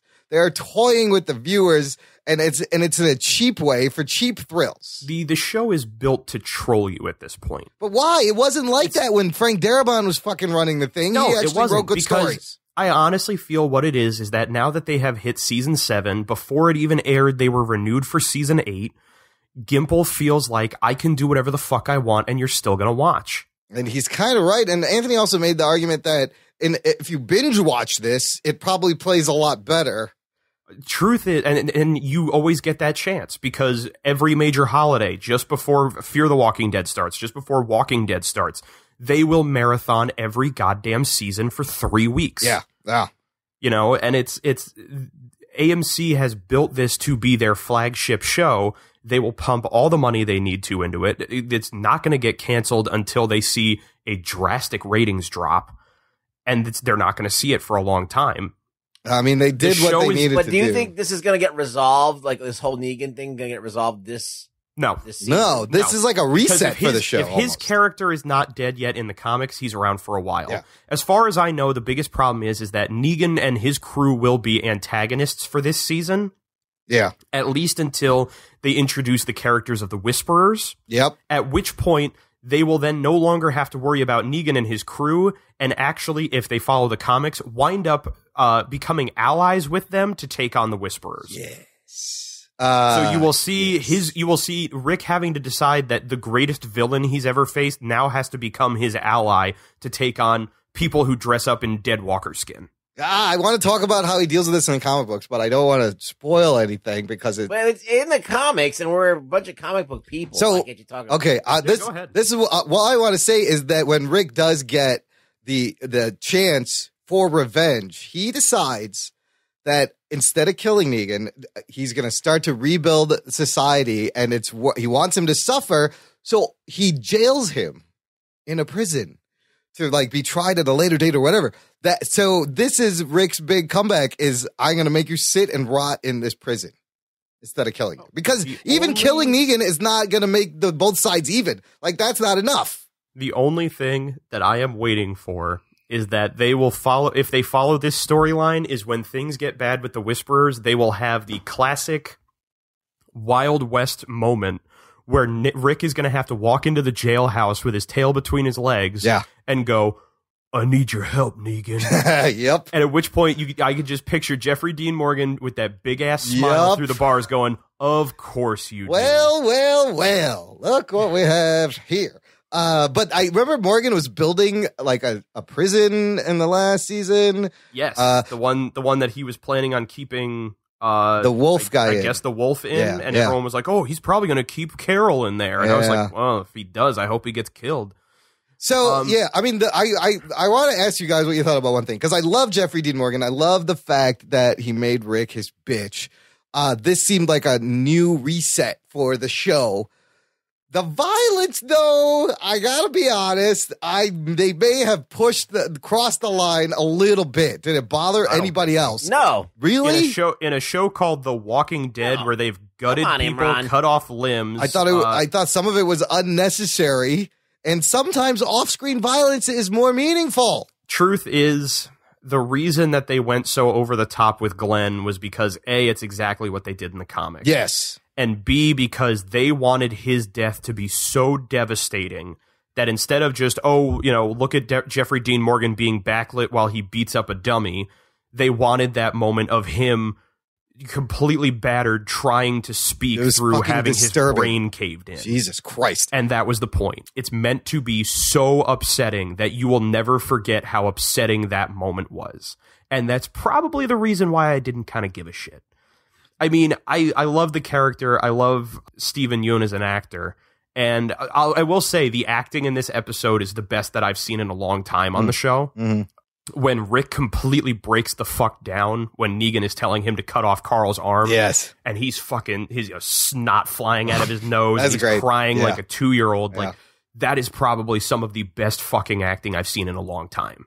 And I feel so bad that Andrew Lincoln's not going to see anything in a legitimate award for that. He should get some kind of nomination. Sure, they'll probably give him a nomination for the Saturn Awards, but like that's damn near Emmy-worthy. I can't imagine like the ratings people watching this episode, like unless they're fans or something. Yeah, like and being able to sit through it. Yeah, and that's the other thing is like I don't think I could watch this episode again. It disturbed me so fucking much. I could watch it again, but I don't. I think the problem I had was it wasn't even the disturbing violence. It wasn't, how disturbing Negan was supposed to be or anything like that. It really was the structure of it. The fact that they decided to go halfway through the episode before they cut back to the thing that they teased for fucking 5 months straight. Plus, they teased you then by showing you all these other characters. Maybe it's them. Maybe it's them. I was like, oh, fuck you. The fact that when he's going, crazy Rick with the hatchet, and killing all the walkers. Yeah. And now he's picturing all of the other people getting their heads bashed in. Yes. And you're like, oh, because they needed to do something with the footage they used to throw off everyone who was trying to figure out who got killed. Did you guys also see the leaked footage with Maggie? No, what was that? So a couple days ago, it was leaked that they actually filmed a alternate take where it was Maggie instead of Abraham that gets their head bashed in. Oh, shit. Really? And that, it would explain as to why Glenn would freak out and try it, and it would give a little bit more of a reason to have Glenn get killed because he would obviously try attack him and then he said, "Yo, I would shut that shit down." That makes sense. Instead of Daryl punches him in the face, fine, I'm going to kill Glenn then. Well, then he takes Daryl. I think that's one of the biggest problems I have is I don't get the train of thought either. The episode, it's as much as they were like, oh, well, it's an episode that's supposed to break Rick. Like I said, this isn't Rick's show anymore, and I don't mean that because Negan's here. I mean for the past 3 seasons, ever since season 4, it's been an ensemble show. Yeah, well, the moment that the prison fell, they broke the group up, and you're getting multiple stories from different angles. Yeah, that means it's not Rick's story anymore because we're following everybody. That's so to point. now say that, oh, well, we're showing how all of this has affected Rick, I don't give a shit how it affected Rick because I've actually followed Glenn as a character and not as a side piece. So to have him killed off as a way to make Rick suddenly lose his shit is honestly bullshit. I also thought Glenn's death ultimately didn't hit me as hard in the way it should have. It hit me in the sense that I didn't see it coming and it was fucking graphic, but it didn't hit me emotionally because they teased this shit last episode. They dragged it on, and in the comic book, the issue Negan shows up is the issue Glenn dies. Boom, boom, like that. And you're like, what? It's the exact same thing. But they dragged it. It's not the same thing because they were talking about Negan for fucking half of the season. They were like, Negan this, Negan that. They're showing photos of people's heads bashed in. It kind of ruined the whole tension. I was going to say, and again, it's because this was Gimple and Walking Dead fucking with their fans. Why? You all know Negan from the comic. You've all wanted to see Negan for a while. Well, guess what? You're going to see Negan. And you're not going to see Negan until the last episode. You know what? You're not going to see Negan until the last 15 minutes of the last episode. Yeah, again, it's this internet age and it's them trying to hype it it kind of ruined the whole thing. And especially in the same fact of, could you imagine what the last episode of last season would have been like if you didn't know Jeffrey Dean Morgan was going to play Negan? That would have been amazing. That's what I wish. It would have been fucking mind-blowing. Yes. But the fact that 2 episodes into season 6, we're getting internet stories about Jeffrey Dean Morgan casting Negan in Negan's coming. The problem is that they what they have is they have hype on their side. It's too gimmicky. It's getting way too gimmicky. Their whole thing is, not only has the show become so formulaic, and that's why I'm hoping the introduction of Negan and everything like that will be able to break it down, because this time it's not, oh, there's no safe place, we have to move somewhere else. It's, there's no safe place because we can't fucking escape. Yeah, they work for him now. I love those lines where he's like, you're mine. Everything you have is mine. And what I love about him, if I'll go into my sucking Jeffrey Dean Morgan's dick Okie speech dokie. now. Yeah, sure, he'll love this. what I love about him is, as you can see that he has so much fun playing the character, you see the glee on his face when he's telling these bad jokes and he's bashing people's heads in and he's doing the eeny, meeny, miny, mo, and he's giving them the, I'm going to have to beat the holy hell out of one of you. But then he also has the ability later on in that episode when he takes Rick away in the Winnebago, that you then see him turn and he's not smiling anymore. In fact, he is mean mugging the fuck out of Rick. And it's in that moment that you see him doing that and you realize, like, in that moment, I would understand that this dude's not just crazy. He is the kind of crazy that you can never be prepared for. Yes. Because he flips on a dime. Yes. He's a big, imposing motherfucker. Like, he is probably one of the first people that Rick has come up against that is actually bodily larger than Andy. He's got Lincoln. skinny legs, but the way he carries himself, he's just, like, so intimidating. And yeah, he scared the shit out of me. He legitimately scared the shit out of me.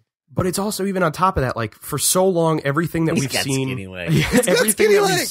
everything we've seen of everybody was, they're all in, like, military chic because it's supposed to be the apocalypse. Yes. And Negan's walking around in a fucking leather motorcycle jacket and a goddamn scarf. And that red because scarf. I get it that it's, like, iconic from the comic book, but it's also iconic of the character because he's not dressed to survive. He's dressed just like he's going out on the fucking town. He's dressed for styling. And, I mean, if you look at it from his point of view, like, who's the bad guy? Like, he's running things, and this motherfucker Rick comes in and kills all his people. Exactly what he said. Yeah. He said to Rick, you killed a lot of my men. Yeah. More than I'm comfortable with. Yeah. Which is like, it's like, he kind of doesn't give a shit about people's lives, but imagine how Rick would have reacted if, like, Negan and a bunch of his guys showed up at Alexandria and just started stabbing people in their sleep. Rick is an idiot, and this is all his fault that they're in this fucking position. Well, not all of it. No? It is Daryl's fault that Glenn is dead. No, but it's Rick's fault ultimately for running into the arsenal without any kind of a recon or finding out that there's an army. Like, he put all of them in this against them. The fact that he straight up decided, well, we're just mercenaries now. Like, I mean, you have just learned what mercenaries are. But that was the change last season when they're suddenly killing people in their sleep. It's not just, you don't even know these are bad guys. You're just coming in and you're sticking knives in their ears. And I was like, fuck, but Ruggs, it just disturbed me. You didn't have a problem with the violence and this bat is a Twitter emoji. And it's just kind of like, well, if you're going to let him do this, let him swear. Let him say fuck every other line. That's less. Well, listen, I don't give a shit what they do. They should be able to say fuck. Why not? He should. I don't care. But I mean, like, the violence, is it excessive? It could be a little bit excessive, but I mean, people are watching the show because it does push the envelope and what can be done on TV. So the fact that they showed this, I'm not surprised. And it didn't really, the fact that it's a bloody pulp and, I don't know. It's nothing shocking to me after seeing, like, all the horror movies that I've seen. And Game of Thrones is just as violent, right? Absolutely. See, I don't watch the Game of Thrones, but for AMC, I don't know. It's like, would you sit there with your kid and watch this if they're really? Why don't watch this sit there with your kid anyway? Yeah, this is not for kids. Like, the reason it's called TVMA is because you're not supposed to have children watch. So when you have articles coming out about, like, parents against television or whatever saying like this episode went too far, fuck you for having your kids sitting there. That's your fault. Yeah, well, that's just bad parenting. And I mean, I get it. It's The Walking Dead. But I just think it's relying too much on shock really and being gore. A social justice warrior on The Walking Dead violence? It's a fucking Walking Dead zombie show where people fucking are walking around with entrails hanging out. But it just made me feel the first goddamn episode. It's because you're a pussy. I guess it would be technically the second, but the second goddamn episode, they gutted a man and they wore his intestines. It's a good point. It's a good point. I mean, seriously, Imran. I don't know. It just, like, the continual showing us everyone getting bashed in the head. Then don't watch The Walking Dead. Watch another show, Imran. I guess you're right. I mean, if it wanted to elicit a response from the viewer, it did that. I don't know if I like the response. It's a savage show. It's brutality at its worst. It's man at its worst. Yeah. I don't know. I'm still digesting it, and I'm like, ultimately, my feeling on it is, as crazy and ridiculous as the violence gets, have either of you seen the unedited version of the Negan speech from season 6? Oh, with all the fucks in there? With him saying fuck like 37 different times? No. No, I haven't seen it. So here's the thing. It is legitimately word for word the speech from the comic books. Right. And I know a lot of people who are fans of the comic had said, like, oh, I really wish they had let him do the actual speech from the comic. Here is my feeling on it. I am honestly glad they didn't. Because I don't think having him say fuck 37 times makes him imposing. Yeah. It makes him sound like a 15-year-old. And it's the problem I've had with Robert Kirkman's writing for the longest time. Yeah. Is that Robert Kirkman doesn't write dialogue that people say. Robert Kirkman writes dialogue that he thinks is cool. Yeah. It's kind of like a Tarantino thing. It's why he has Negan say, I'm going to beat the fucking fuckity fuck out of one of you. Yep. Nobody says that. Wait a minute. Even Jeffrey Dean Morgan saying it in the unedited version of the speech, he kind of sells it. Yeah. But it's one of those moments where you're like, nobody talks like that. Not even he talks like that. I love the way he talks in the book, though. Wait a minute. Have you lived in New York at all? People talk like that. Yeah, they do. You can, I mean, you can. Hey, go to Queens. Yeah. I'll say, look, you can use fuck for every part of speech in the English language. It's even on top of things like in the comic, the governor threatening Michonne that he's going to rape the ever-living dog shit out of her. Like, this is him writing what he thinks bad people say. Yeah, but it's not writing what actual people would say. Maybe they would. I don't know. But honestly, even if real people would talk like that, you're writing a story. Give me a character that's not some jackass out of Queens.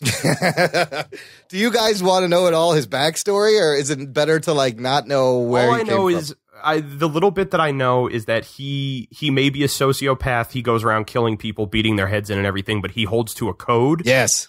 Of things like he does not tolerate rape and will kill a man for having done so. I believe he does in the comic. Yes. And it's just that like he's this weird mix of like serial killer and samurai. Yeah, he's got some weird moral code, that's for sure. But I mean, as a viewer, do you think you want to know more, or is it just enough to know that this guy's just fucking a psycho? And I don't. It's gonna be cool to tune in to see what Negan is all about and watch a story unfold of like his character. Yeah. And I think though. People are going to tire of these things that kind of like get dragged out. They're going to drag it out. Yes. They're going to milk it, and they're going to make you think that Rick's going to get revenge. And when then it doesn't happen, or it does not happen in a satisfying way, I think people are going to be done with the show. There's no way that he can get revenge in a satisfying way after what Negan did to them. Like, how do you what would make it equal? Honestly, that's the thing, is there really isn't anything. Yeah, like, so far. You try to think of like, oh, what can you do that's worse to him than what he did to the two of them? Like, not bash much. His head, and it's the same thing. Well, they have to gain something. That's the thing. That's something that balances the scales.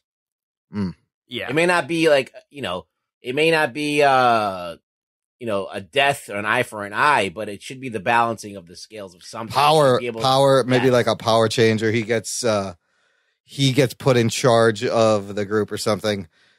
Honestly, I think the only way that you can possibly have Rick gain something over Negan is he has to make Negan fear him. Yeah, he's got to break him. As much as Negan made him fear Negan.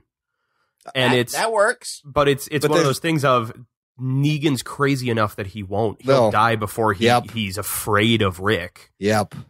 Like everything he has proved is that he's not a man who feels fear. Nope, he ain't afraid of shit.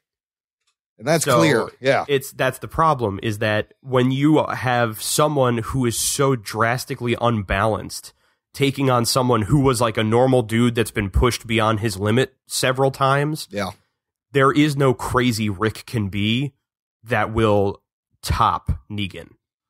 No, it's so devastating. Like, they have never met someone like this. And I mean, I do enjoy this, that it's kind of a new direction in a way, I hope. And it's killing Negan isn't going to do it, because it's just taking him out of the way. Yeah. Even killing Negan and taking over his crew or something like that isn't going to do it. Nope. Leaving Negan alive in jail isn't going to do it. Leaving Negan alive and taking his crew away so he's on his own, that won't do it, because Negan can kill as many people as he wants. What if Rick straps him down and they makes him watch a bunch of people getting raped? That would make him mad, right? I mean, it might make him Hulk out. He doesn't stand for that. If there's anything Negan doesn't stand for. I told you there was one thing I don't like, Rick. Oh, my God. By the way, so I had a conversation. I don't know how long we want to go on The Walking Dead. Yeah, we're almost done. A conversation that I guess you can extend out to other people to send in their responses to is, how do you think things with Negan would have gone down if Shane was still alive? Oh, that's interesting. That's like changing. Because I know a lot of people were saying, like, they're like, oh man, Negan seems like he's what Shane would have become. Yeah. And I was like, honestly, no. Because Shane didn't like what he did. He did what he had to do to survive, but he didn't take like a glee in having done so. He wasn't a fucking psychopath. Huh, that's a good one. I don't know if he would have taken, he probably would have taken the beating for them, and that would have been it. But someone was going to die. They were going to get killed.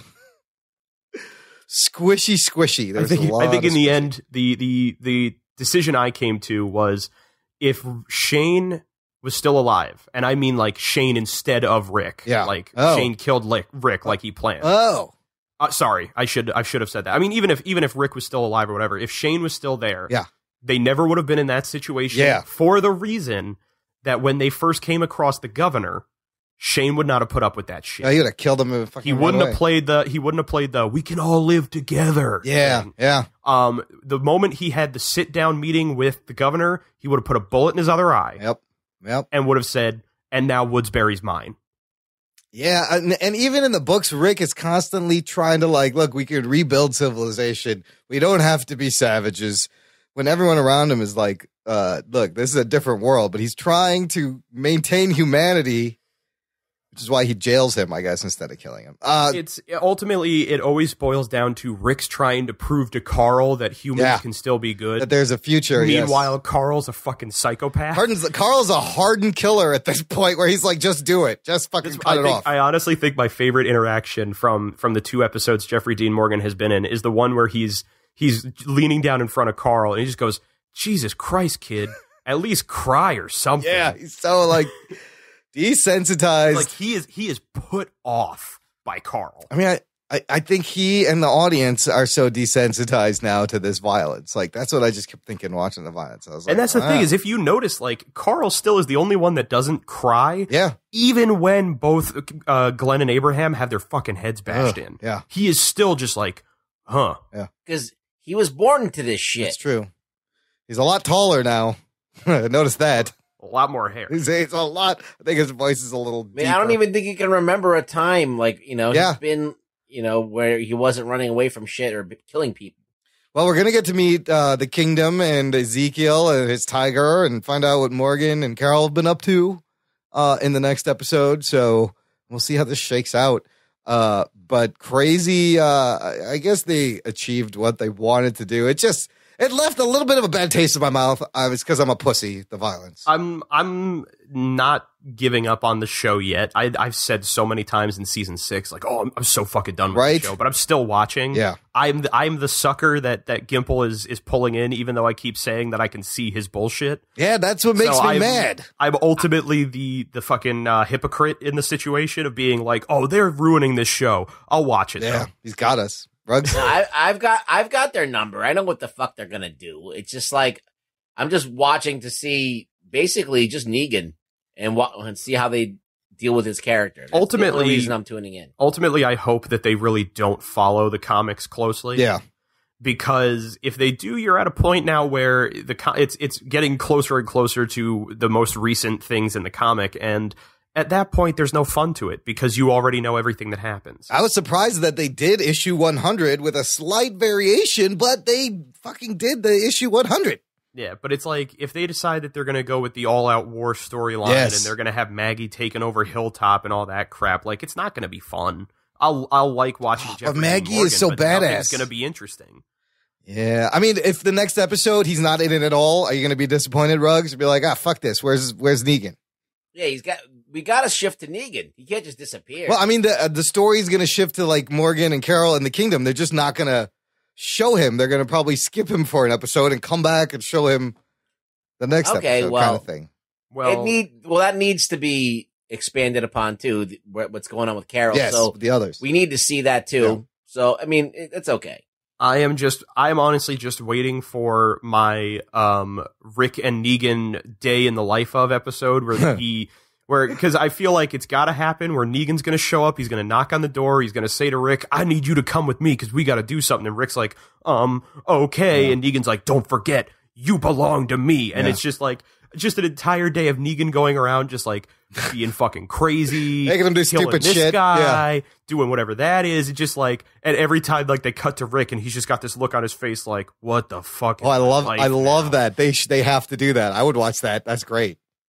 I don't know if I can stand it. That's great. It's just I want to see an episode where it is legitimately it is an hour long of Negan just being like, just remember, I could do this to anybody, including your son. And just like, and now light this on fire. Yeah.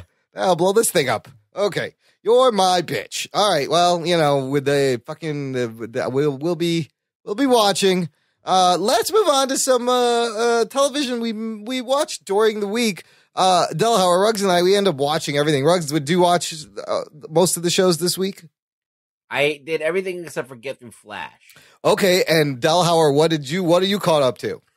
Flash and Legends. Okay, so what should we talk about? You didn't watch this week's Flash, Rugboy.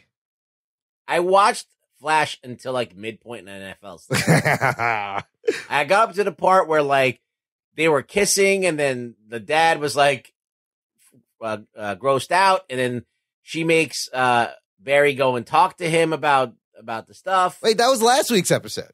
No, that was this week. Was this week? Okay. Yeah. Delhauer, what do you think about the season so far? I mean, with the flashpoint and all that. It's all right, I guess. I'm getting sick of this show. Are you really? I think the problem is it's this. The biggest issue with CW, WB, DC stuff having like fucking 5 shows now. Yeah, there's 4 in a row. Yeah, yeah. 3 out of 4 of them follow the exact same outline of much how an episode goes. Yeah, bad guy shows up. Main hero has to do something about it. Didn't work. Got to go back and talk to the team. What are we going to do this time? All right, maybe I'll try that. That didn't work either.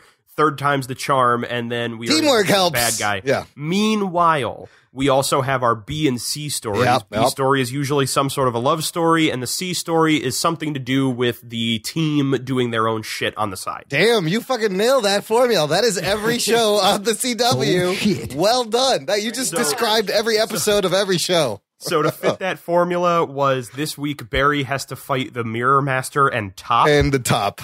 While also juggling his new love life with Iris, while realizing that he finds it uncomfortable being intimate while Joe is around.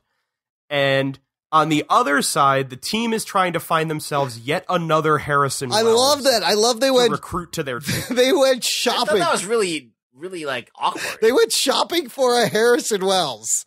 And he was helping them. It was his idea. I gotta get the fuck out of here. And then he's like, well, I can't be on your Earth all the time, so steal one from another Earth. And then he didn't like the guy. But how awesome is Cavanagh to play all these versions of Wells so hilariously? Never trust a mime. That's the best line of the episode. That's right. He's like, I don't like him. Oh, pass. The cowboy Wells, and then like the one they picked on was like hippie like, Wells. I called him Silicon Valley Wells. Yeah. Is that the one they actually they landed with? The one that they landed on, where he's got the vest and like the slouchy beanie hat. Yeah, I'm just glad he's like one step away from saying namaste to everybody when he walks in the room. I'm just glad they have a Harrison Wells back, because they must have been like, people miss the Harrison Wells. Everyone wants.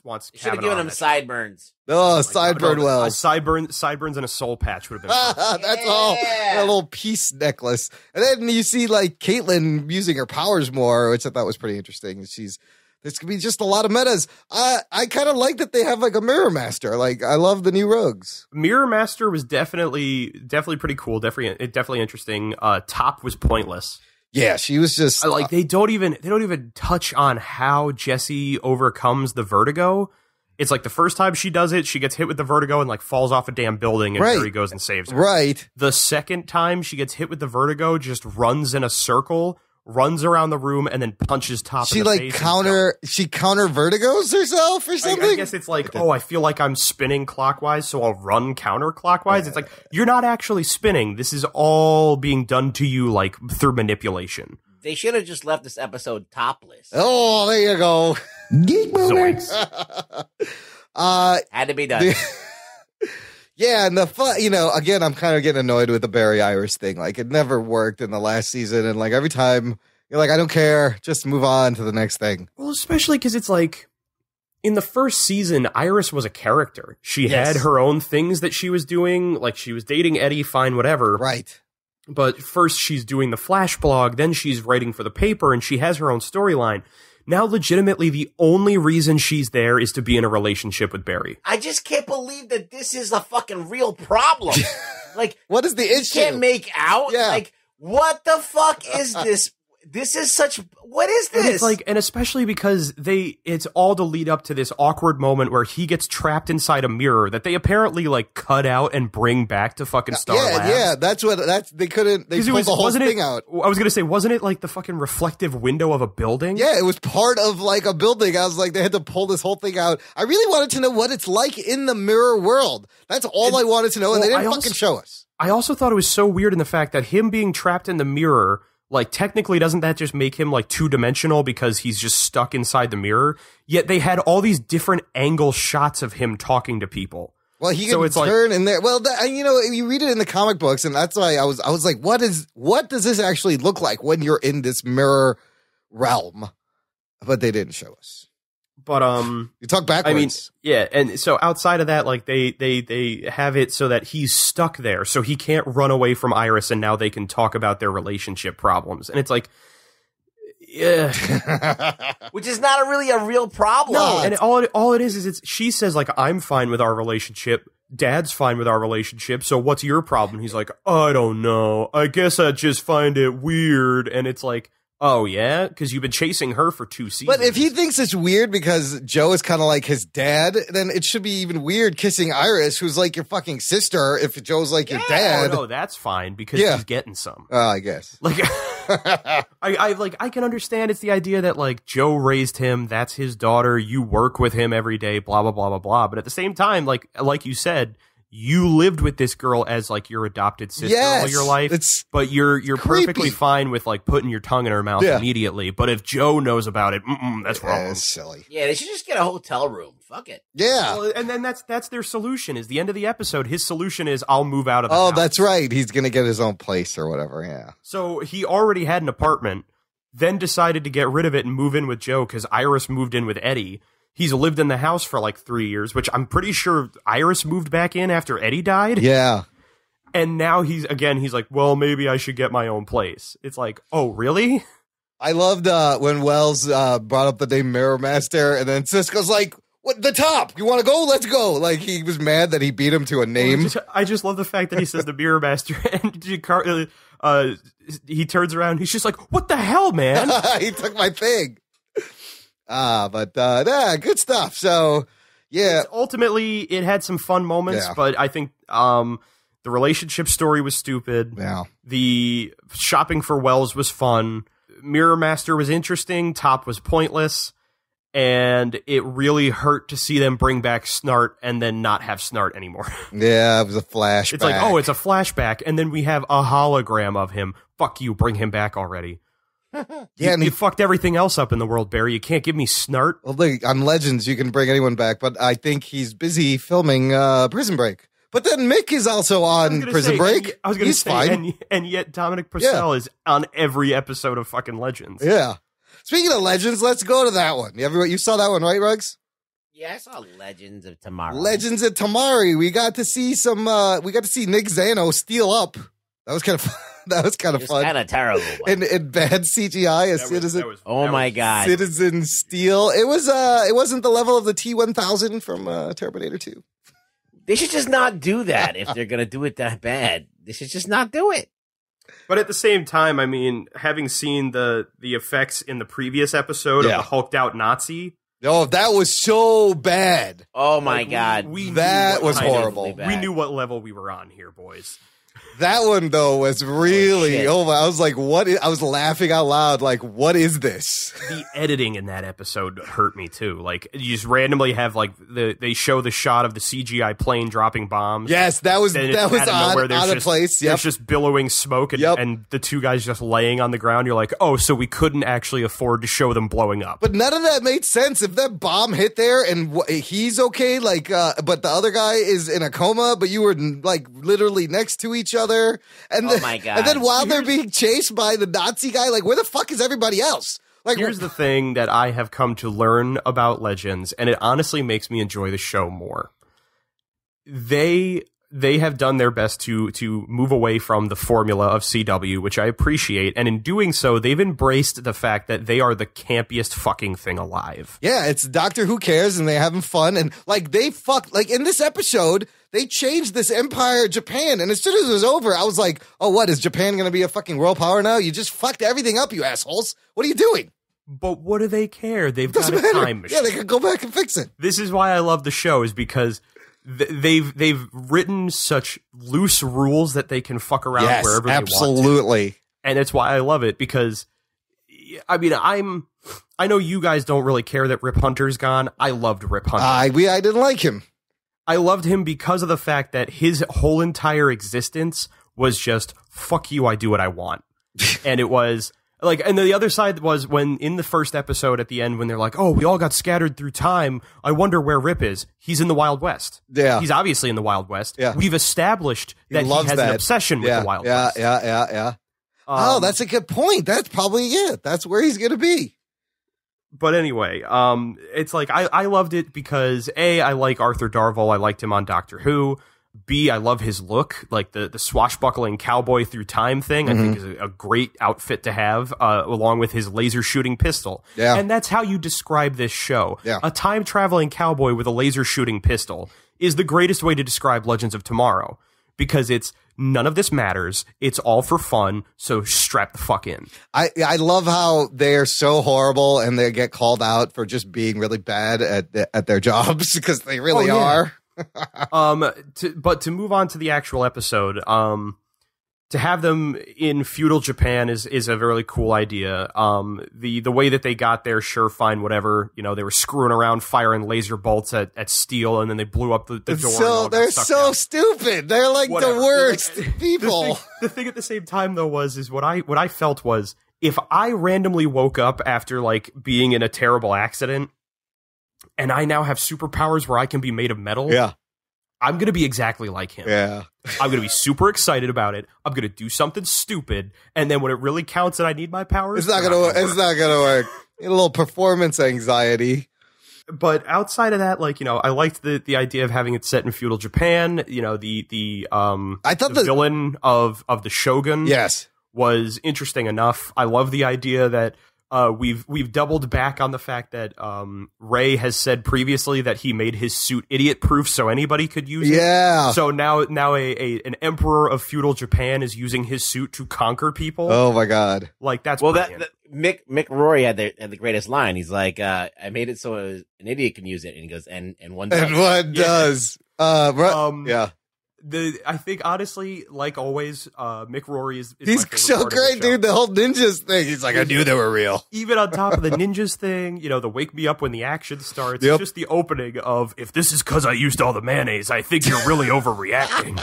It's like, just great over the top delivery of these lines. It's so good. Everything that he says is gold. Yeah, when she accuses him of killing somebody, and all he says is, "I've killed a lot of people. You really need to be more specific." I love roasting Nazis from the last episode. Yeah, it's exactly. so great. Or just, you know, and then the fact that they don't even show him fighting ninjas. They show him get dragged away by ninjas. And then he is one. And then he just arrives in their outfit, which means Mick Rory, the powerhouse fucking arsonist, has overpowered people who have mastered ninjutsu. Ninjas and samurais. Stole one of their outfits. Yeah. He loves it. Ruggs, what'd you think of the samurai sword fighting? I thought the two girls... that sword's supposed to be katana. Well, yeah, that's the Yamashiro Soul Taker sword from Katana, but I really liked Katie Lotson, the girl playing Vixen, especially Katie Lotz with the two swords. She did a lot of her own. Yeah, I was watching. I was like, that's fucking her. And it looked really good. Like, those are some cool sword fights. Either that or her stunt woman is like a dead on. Yeah. Well, like, no. Katie Lotz does all of her own stunts because Katie Lotz was a stunt woman before she started. Like, that's the reason why when you look at her, she doesn't really look like your standard TV actress. Yes. She's got a lot more of that stocky gymnast build because absolutely. she was a stunt woman. She does. Wasn't she a dancer also? Yes. Yeah, man, I love Katie Lotz on the show as White Canary, like the fucking sword fighting scenes. So all the sword fighting was her, and it was great. Yeah. It looked awesome. Yeah. Like that was like Donnie Yen style swordsman work. Not exactly the same kind of camera work, but definitely the same kind of like sword fighting. But clearly they took, the fight choreographers paid attention to the samurai Bushido blade style of fighting, and it looked pretty authentic. I mean, I don't know. I like that. I like that they put her as the leader of the group. I don't know how long it's going to last. But. Yeah, but and I love that in the last episode where Stein is the leader and he can't make the hard choices, and Sarah's like, no, let's do this, let's fall back, and you realize that you need someone who can just make the call. She's got the training. Yeah. What I think is very interesting is that every episode they've had so far in this season, they have a different one of the legends steps doing the up opening. Yeah. Like it's so whoever does the I opening didn't notice monologue, that. Yes. It's very much their episode. Oh, I did not catch that detail. That's pretty sweet. So to have the whole bit where, they wind up in feudal Japan. Yeah.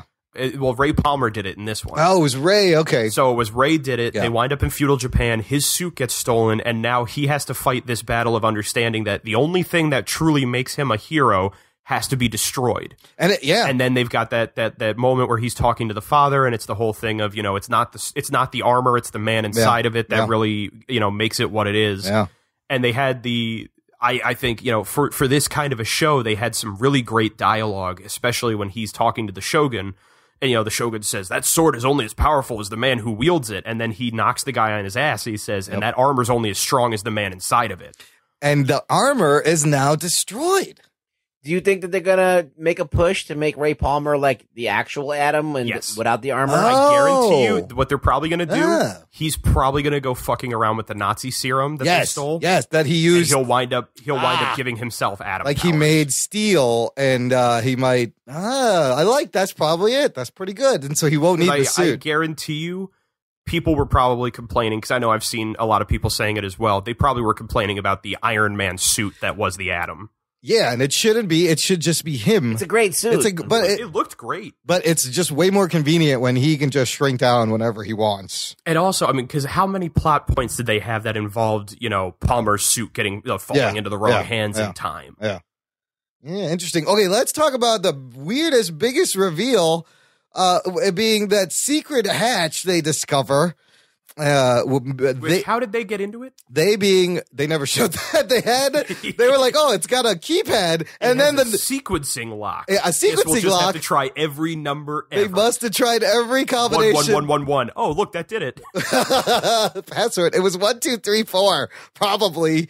Rip, you fucking idiot. Rip is an idiot. How are they able to get in so easily? I didn't even think about that because they cut back and they're inside. And I was already like, in. It's like the writers were like, well, how are they going to get in? Who cares? I don't give a shit. Time travel? I don't know. We have a time traveling ship, so whatever. So there's a bunch of weapons in there, and there's a message from future Barry Allen from 2056, meant for Rip, and Jackson Stein get it. We don't find out what it is, but on the interwebs, articles popping up saying, did Legends of Tomorrow just tease Bart Allen? Bart Allen being Barry's grandson in the future. That year, 2056, is when Bart Allen's around, and if you watch Young Justice, he comes back in time to help, and Barry, and I want to know what he said, but this could be a thing where he sends back his grandson to help them. Potentially, because you can definitely tell listening to it. I mean, it says Barry Allen on the thing, but you can definitely tell listening to it that it's Grant Gustin. Yeah. Trying to do an old voice. He's putting the gravel in there. He's trying to, this is Barry Allen from the future. Yeah. I've seen there are some people who said they think it might be Bart. I think some people have also said they think it might be him trying to warn them about Eobard Thawne. Oh, yeah. Yeah, that's about, I was going to say, is The that... Reverse Flash. Yeah, Reverse Flash is a big enemy in this season, so we're going to need a speedster to combat him. So it's going to be somebody with speed powers, whether it's Flash or Bart Allen or whoever. Well, you're right. You need a speedster to fight the should speedster. Be Snart. As a speedster? No, not as a speedster. Because here's the thing. One of the biggest problems I've always had with Flash is, why does everyone have to be a fucking speedster? Yeah, they're all speedsters. How does being fast help you stop another guy who's fast when it's not even a fight, it's always a goddamn race? Oh, I'm going to see I can run faster than you, and when you find out that I run faster than you, you'll be defeated. What does that make sense? But you got to catch the guy to stop him. The thing is that, you have to be able to catch the guy, and he can, speedster, like, basically time stops, and he's just kind of walking around at what we think is normal speed. So I know. we need somebody who can keep up with him in that level. I want it to be Snart because I want the fucking the cold gun to finally work on somebody. Slow down the molecules. Or it should be the turtle. The turtle, I forgot about him too. He was in there. That guy was weird. He would just slowly walk around. So I don't know. Good. I like that little tease. I like what it's setting up things for like the rest of the season. The third thing I saw that was a potential for it was this may be the key that's going to connect the big crossover between all four seasons or all four shows. The Dominators and with the Invasion. Dominators. So it may be that he's warning Rip about the Dominators and possibly is telling him, don't tell the team because you guys can't handle them or something of that nature. And that was fucked up that he killed Our Man like that, too. That was crazy. I didn't see that coming. I never even saw Our Man do anything cool. No, we didn't have an hour to spend with him. He's just, it only works for an hour. Did he even do anything? No, he didn't. I don't remember him. He was just the leader. All he did was deny that Katie Lotz could be a leader because she's a woman. Yeah. And then refuse to believe that any of them are time travelers. I think and then he died. Yeah, we always saw him after his hour was up, so he wasn't doing it. I didn't really like that smoking a cigarette, episode. just like, oh, give me another hour. I should be good. Hour. Last week's episode was so bad. Like I couldn't tell what was going on. I'd like seeing these retro JSA characters like Dr. Stargirl's Obsidian, uniform and how tight it was. Yeah, that was pretty sweet. And she was fighting. But then you got like these weird characters. I mean, it was fun. I even said, like, I think my favorite thing about it was I didn't give a shit about almost anybody in the GSA or JSA. Yeah. Like, yeah, sure, Vixen is now going to be our obligatory black girl on the Legends team. Yeah. She's because, awesome. Hawkgirl's gone. Yeah, she's great. Yeah. Like her powers are cool, and she's her got acting's great fighting better. Style. Yes, definitely. But like outside of that, it was like Our Man who didn't do anything, Yeah. Stargirl who didn't do anything. Yeah. Captain Steel, whose legitimate power is being a fucking World War II soldier. Yeah, he's just Like Captain America. He's legitimately Captain America Yeah. with no superpowers. Yeah. It's just that he has an M1 Garand and a stupid ass costume. Yeah, so they fill the holes that the Hawk people left with. You got Vixen and you got your Citizen Steel taking those slots in the Legends. So, well, I mean, yeah, kind of, because doesn't Citizen Steel, I guess, split between being Rip and then I guess being another hero because he's like, oh, I know everything about the past because I was a hemophiliac with a library. Yeah, we get it. Enough with the hemophiliac every time. I'm a hemophiliac. No, it's a fun show that I'm excited for the crossover though. But yeah, it's just a fun. And no, it's a lot of fun. I enjoyed this episode definitely more than last week's. Yeah. And it doesn't have me at a point where I'm like, oh, I'm definitely not going to watch anymore. But one of my buddies I was talking to, he's like, well, so far they got rid of Rip, they got rid of Snart. Oh, and they took away Ray's Adams suit. Yeah. He's like, so next week we're gonna have Mick Rory's gonna become a born again Christian and give up burning people. Yeah, right. What does that leave it with? We'll see. Fun stuff. Okay, Delhauer, you had a recommendation. I'm really excited to hear what this is. I have just recently been introduced to a comic series from Image Comics that I recommend everybody check out immediately, called The Fix by Nick Spencer, and I forget the artist. The 1X or 2? I heard of this with 1X. Oh, I heard 2 too. Okay, 1X. All right, so The Fix is a story that follows two corrupt cops in Los Angeles, and it plays on the goofy, weird nature of Los Angeles culture. Yeah. Because their whole thing is, like, they've got a best friend that they work with who is a movie studio producer who's a drug addict and a sex fiend and everything like that. but they keep trying to sell him story pitches for cop movies so that they can cash royalty checks. Okay. But they also work as career criminals for a crime boss who is also a vegan yogi. What? Okay. It's a vegan yogi stay-at-home dad. Okay. And it is all of like the most ridiculous, like the humor of it is just in how ridiculous everything is. It feels like that movie, The Good Guys. Or yes. Kiss Kiss Bang Bang. It's got a very Shane Black feel to it. I see. And so the main story of it is the crime boss they work for needs to try and smuggle something through LAX. But they know that they won't be able to do it because for a while now, LAX has had a drug sniffing dog named Pretzels, who is a small beagle who is really good at his job. So they set up to have one of the two partners wind up on LAX security duty working with the dog so that they could try and fix it from the inside to get stuff through customs. But it's like, so far, they're not too far into that storyline, but it's just like on the other side of that, the other partner was working as a bodyguard for a child star turned adult actress who's got like drug problems and everything. I don't want to give too much away. It's only 6 issues in, but needless to say, shit almost never goes according to plan. Oh, fun. And it gets more and more ridiculously out of hand. Wow, so it sounds like a fun, like, character-driven comedy crime noir-y thing. Yeah.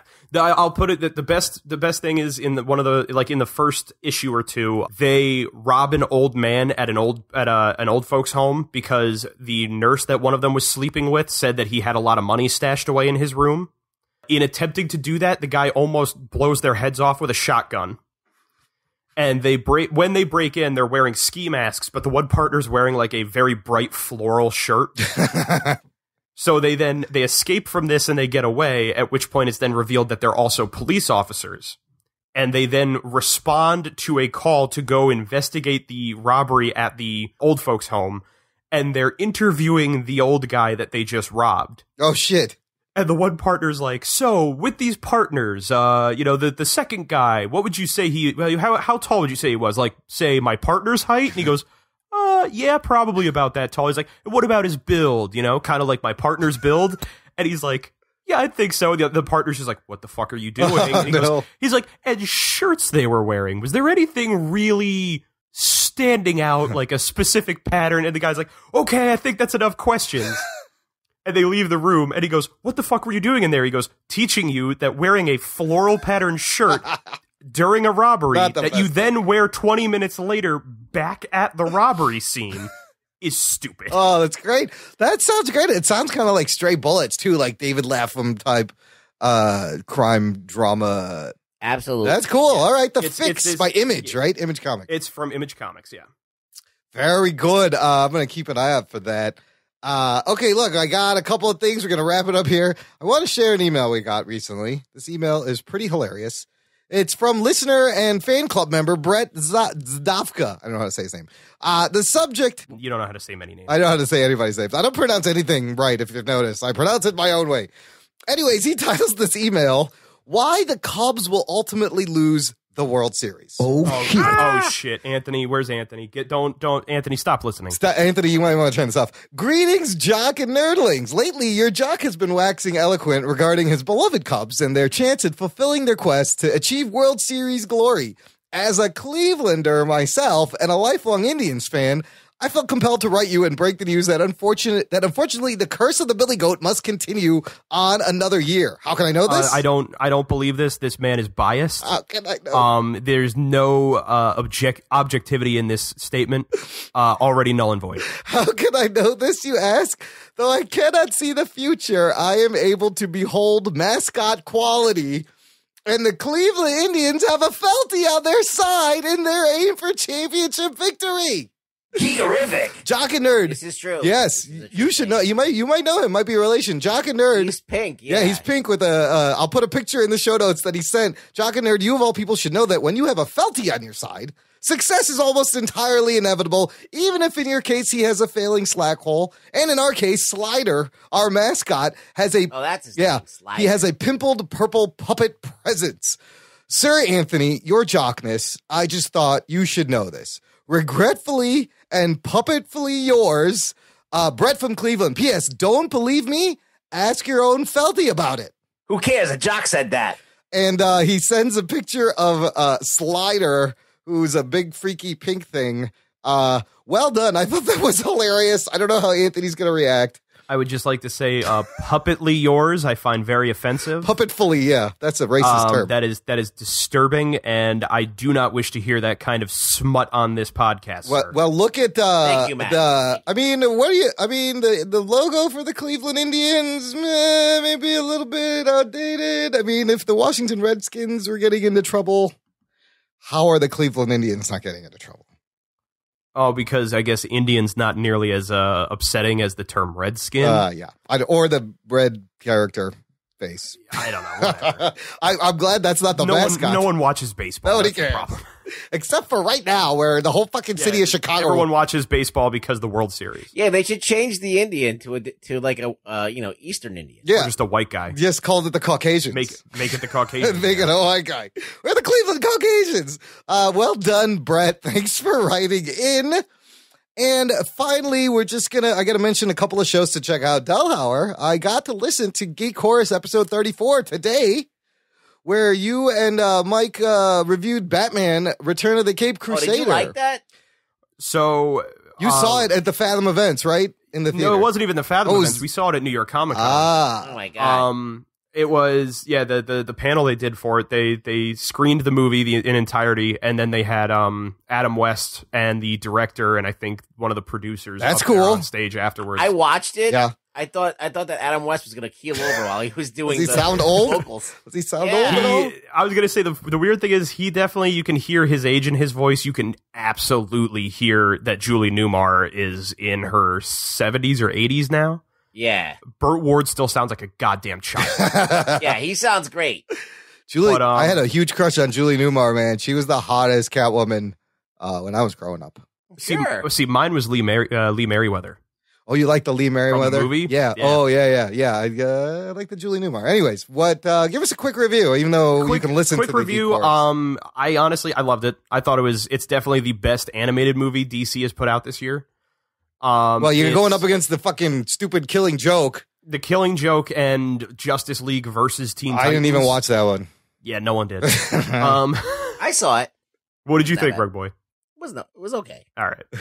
But honestly, it's all of the. This was more fun. Yeah, it's all of the great moments that you loved from the Batman 66 show. All of the ridiculous, do-gooder stuff. Them, Batman giving Robin a lecture about how it's important to cross at the crosswalk when you cross the street.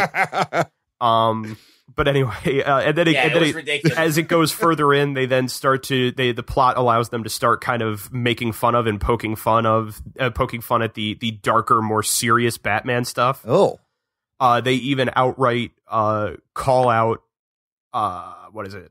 Killing. I think it was Killing Joke. It was one of them. I think it was Killing Joke and Dark Knight Returns. Yeah. Oh, no. It was Dark Knight Returns, and it was Batman 89 with the Tim Burton one. Wow. I love that they do little jokes. It sounded like it's a great episode. I wanted the listener to check out Geek Chorus episode 34. I'll put a link in the show notes, but it sounded like they really captured the tone of, the 60s camp and silliness and then just like pushed it a little bit. It's cool. It's very well done, and it's a great loving homage to the show, as well as being able to be its own thing. Would you have rather, though, like some guy do Adam West than Adam West do it?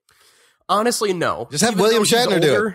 I was going to say, even though he's older and he, you can kind of hear it, if Adam West is alive, I want him doing it. I just think that I think it detracted from the performance. I think that maybe a little, but I think good. I think at the same time, it's not something that's meant to be so serious that you need like a hardcore voice actor for it. Yeah. Like I was just noticing the voice. It was jarring. It was like I was noticing it too much. Like, does he sound really strained? It's just that you can hear that it's rather rough, and he's definitely slow reading what he's saying. Yeah, he's not acting. He's just reading it. He's like phoning it in. Boy. Well, that's another time, old chum. Oh my God. I'm like, I get that he's older. He's really not putting a lot of effort into it, but it's not it can be distracting, but at the same like time, give when him I a rail of coke to do or something. when I watch the show, like Yeah. watching the show, you're like, it's Adam West the whole time. Yeah. And it's funny that you mentioned William Shatner in the fact that they already greenlit a sequel in which William Shatner will be playing Two-Face. Oh, he's playing Two-Face. Wow, that's pretty good. That's pretty good casting. I mean, you got to pump these out while these guys are still alive, I guess. I was going to say, while you got them, make them. I met Adam West once at a small comic book convention in Novi, Michigan, when I was in the early 2000s, and I was with this comic book company, and we were going to conventions. And I got a picture with him, and he just seemed like he was stoned. I was like, oh, Mr. West, I'm a big fan. Can I get a picture? Imran, were you one of those assholes that asked him to call you old chum? No. All I wanted was a picture. And he was like, yes, absolutely. Where's the camera? Where we go? And he had shades on, and he just was on Prozac or something. It was great. When we were at the panel, we wound up leaving during the Q&A. I can't stand Q&As for any Comic-Con panel. Yeah. Just because it reminds me how much I hate being associated with a lot of that crowd. I'm sorry. That's the worst thing to say on a show called Jock and Nerd. Whatever, we get it. But it's when you have you had the people who walk up and the one guy's like, Adam, I'm a really big fan. Can you say to the Batmobile, Robin? They made him do that? No, he didn't do it. Oh, good. He's like, I'm on a, what did he call it? It was like a silence clause or something like that. Just because I was like, oh, good for him. Because it's for fucking years. How many decades has this man had people be like, can you say to the Batmobile? I would be so sick of it. Could you call me old chum? I'd be so sick of it. Wasn't he in one of Eric Sharkey's movies? Yes, this is what I'm going to say. We interviewed Eric Sharkey, who's the director of Drew, the man behind the poster, and he's done this Floyd Norman and Animated Life documentary. It was really good, too. And I got to watch it. And his first movie, he did this campy fucking homage to campy B-movies called Sexina Pop Star P.I., with Adam West, music by Davy Jones, poster by Drew Struzan. Oh, it's an amazing production, and it's just like a fucking B movie, full out, unapologetic, and Adam West is probably perfectly cast. I've not seen that one, but I'm sure he's perfect in that role as I don't doubt he's it. the bad guy in that movie. So good for West. He's still rocking. All right, look, and then the other thing I want you guys to check out is the Trivia Geeks podcast listener, and you guys, because I'm officially a co-host on the show. I will be appearing on that show weekly. They do it live on Wednesdays. I was a guest. Then they had me fill in as a co-host. Then they were like, hey, you want to be on the show all the time? And then I did some artwork for the other shows. It's from Blazing Caribou Studios, and the show is a lot of fun. They get two outside guests, and there's a host, and then there's two co-hosts. Kari is the other co-host, and she teams up with one of the guests, and I team up with the other guests, and we play a bunch of various trivia games, and it's fun because I don't have to prepare anything. I just show up and act like my usual jackass self, and we have fun. So check the link in the show notes if you like trivia shows. You should get me and Rugboy on that. We could do that. We could totally do that. Absolutely. I think I just have to answer questions. Yes, that's all you got to do. You don't even have to answer them right. No, you don't. Yeah, it's totally for fun. You don't win anything. Some people know things, but it's a great time. But I will suggest it, and that would be fun. I think they would love to have all of us on one of their Trivia Geek shows. So they're really nice people, Sean and Kari and the whole thing. Oh my God, what you should do? You should get the guys from 365 Flicks. Shit, yes. And you should have it that you do like a Jock and Nerd versus 365 Flicks episode. Oh, snap. Shit. In the trivia. That would be amazing. Oh, my God. These are great ideas. I'm going to run all these up the flagpole, but I love it already. I think he's going to blow and then I'll ask him about it after I'm done. Just make sure to work the shaft. You got to work the... yeah, okay. Go stroke a barbell. That's what you got to stroke. Get your hand off my penis! Look. Yes! Yes! Perfectly done, Imran. Thanks. That's called good timing. Delhauer, tell the listener where they can find you to say hi. What are you up to? The listener can find me on Twitter at Matt Delhauer. They can find me on the street corner every once in a while shouting things at people. You'd have to find the street corner first. It's one of the ones in America. It's down the street from Rugboy's street corner. Yeah. They can find me over at HD1 Jump. I have not been on the Jump in a long time. I just did an episode of Geek Chorus, but we are trying to ramp up Geek Chorus more at the moment. I am currently in talks with trying to get an interview with comic writer Cullen Bunn about his new series. Nice. Which is really exciting because it's a legitimate, comic creator talking to our stupid little fucking podcast that I didn't even create. And yet I'm like, I said to Rob, I was like, if I could get like comic writers to talk to us. Do you want that? He goes, yes. It's like, okay. Oh, that's fantastic. Yeah, check out the Geek Chorus, you guys. They got a bunch of great episodes out there. And then Twitter, did you give out your Twitter? Yeah, at Matt Delhauer. At the moment, we are currently holding both a Facebook and Twitter poll. Yes. For how the fuck did this happen 5? I almost called it how did this get made? What the fuck? What the fuck happened? What the fuck happened? Number 5. I don't even know the name of my own series. We're currently trying to find the perfect indie comic book movie to force me to watch, because we did 2 DC, we did 2 Marvel, so I figured we'd venture out into the indie world. I love that idea. At the moment, it looks like we have a tie currently running between R.I.P.D. and Spawn. So yeah, and the Spirit now. Yes, well, I love the Spirit. Was that a mess? Look, I love Peter Lost at Sea Kendall's comment on the poll, and yes, the ghost of Peter Kendall coming back and saying that he wants you guys to force me to watch R.I.P.D. That's almost worth it to pick that fucking movie. We could do like a Ryan Reynolds whole trilogy. Yeah, who was it that suggested that? Mulofsky, probably. Mulofsky did. Yeah. Okay. Like Spawn is just a bad movie. Yeah. Spirit is also a very bad movie, but it's more like if it's bad on purpose. See, the weird thing about I don't even want to go into it, because if we're going to do the episode, it's we can't stop. But what about R.I.P.D. Rugs? What would you pick out of those? Spawn? I didn't see that. I would never watch that shit. I think that may be the one then. I think that one wins automatically. Just because of that comment. I wouldn't watch that shit. You watch that shit. I gotta make you watch it. And I want to fulfill Peter's request. Please make him watch R.I.P.D. It's just Men in Black with ghosts. Yeah, well, and that was that's another indie comic, but that was a good movie, so we can't really and then who was it? Kevin had said that on the board he thinks, because one of the ones I suggested was the remake of Teenage Mutant Ninja Turtles. Yes, I know Kevin Helden had brought that up. Did not like that suggestion. Kevin was not okay with us. He was offended offering that one up. I respect that he enjoyed it. He's not happy that we are basing our choices off of Rotten Tomatoes. But look, they like opposite things we like. It's depending on how the votes go. And at the moment, I don't think anybody has voted for it, so it doesn't really matter. Yeah, so that one should be fine. Rugs, where can the listener find you? You can find me on one place only, and it's Twitter at Really Rugboy, where I will be every once in a while fucking with Dan Slott and arguing with people about Godzilla or getting into fights with Godzilla fanboys, or getting or answering David Mobley's crazy requests on Twitter. Yeah, I have no idea I just like his things sometimes. He's great. I mean, I love the guy. Yes. He's gonna become the next. I think he's gonna become the next patron. He better, David Mobley. I don't even think he listens to the show. No, he doesn't. I can't wait until just Dan loves me. Slott starts paying you guys. Did you see the last thing I posted about about how Spider-Man has not been number one? Oh yes, he's called. You called him out. He sucks. Look, Scott Larson. We talked about this. It's in the bonus post show. Scott Larson is always like, I think Dan Slott needs to hand the book over to somebody else now.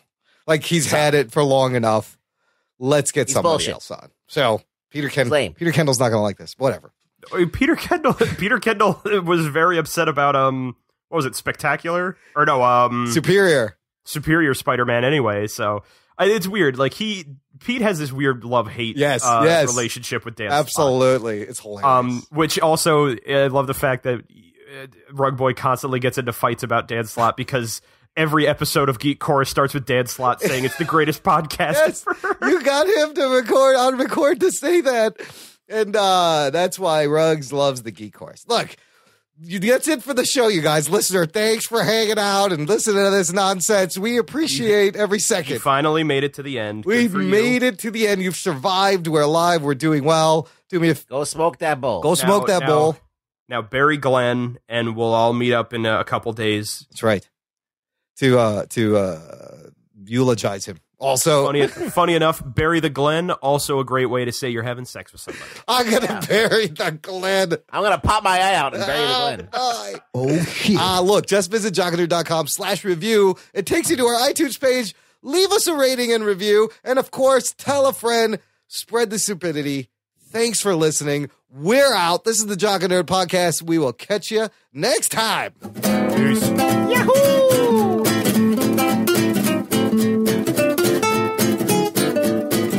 play with some basketballs. Ah, yes. I see that you know your judo well. Rugboy approved. Chugging Nerd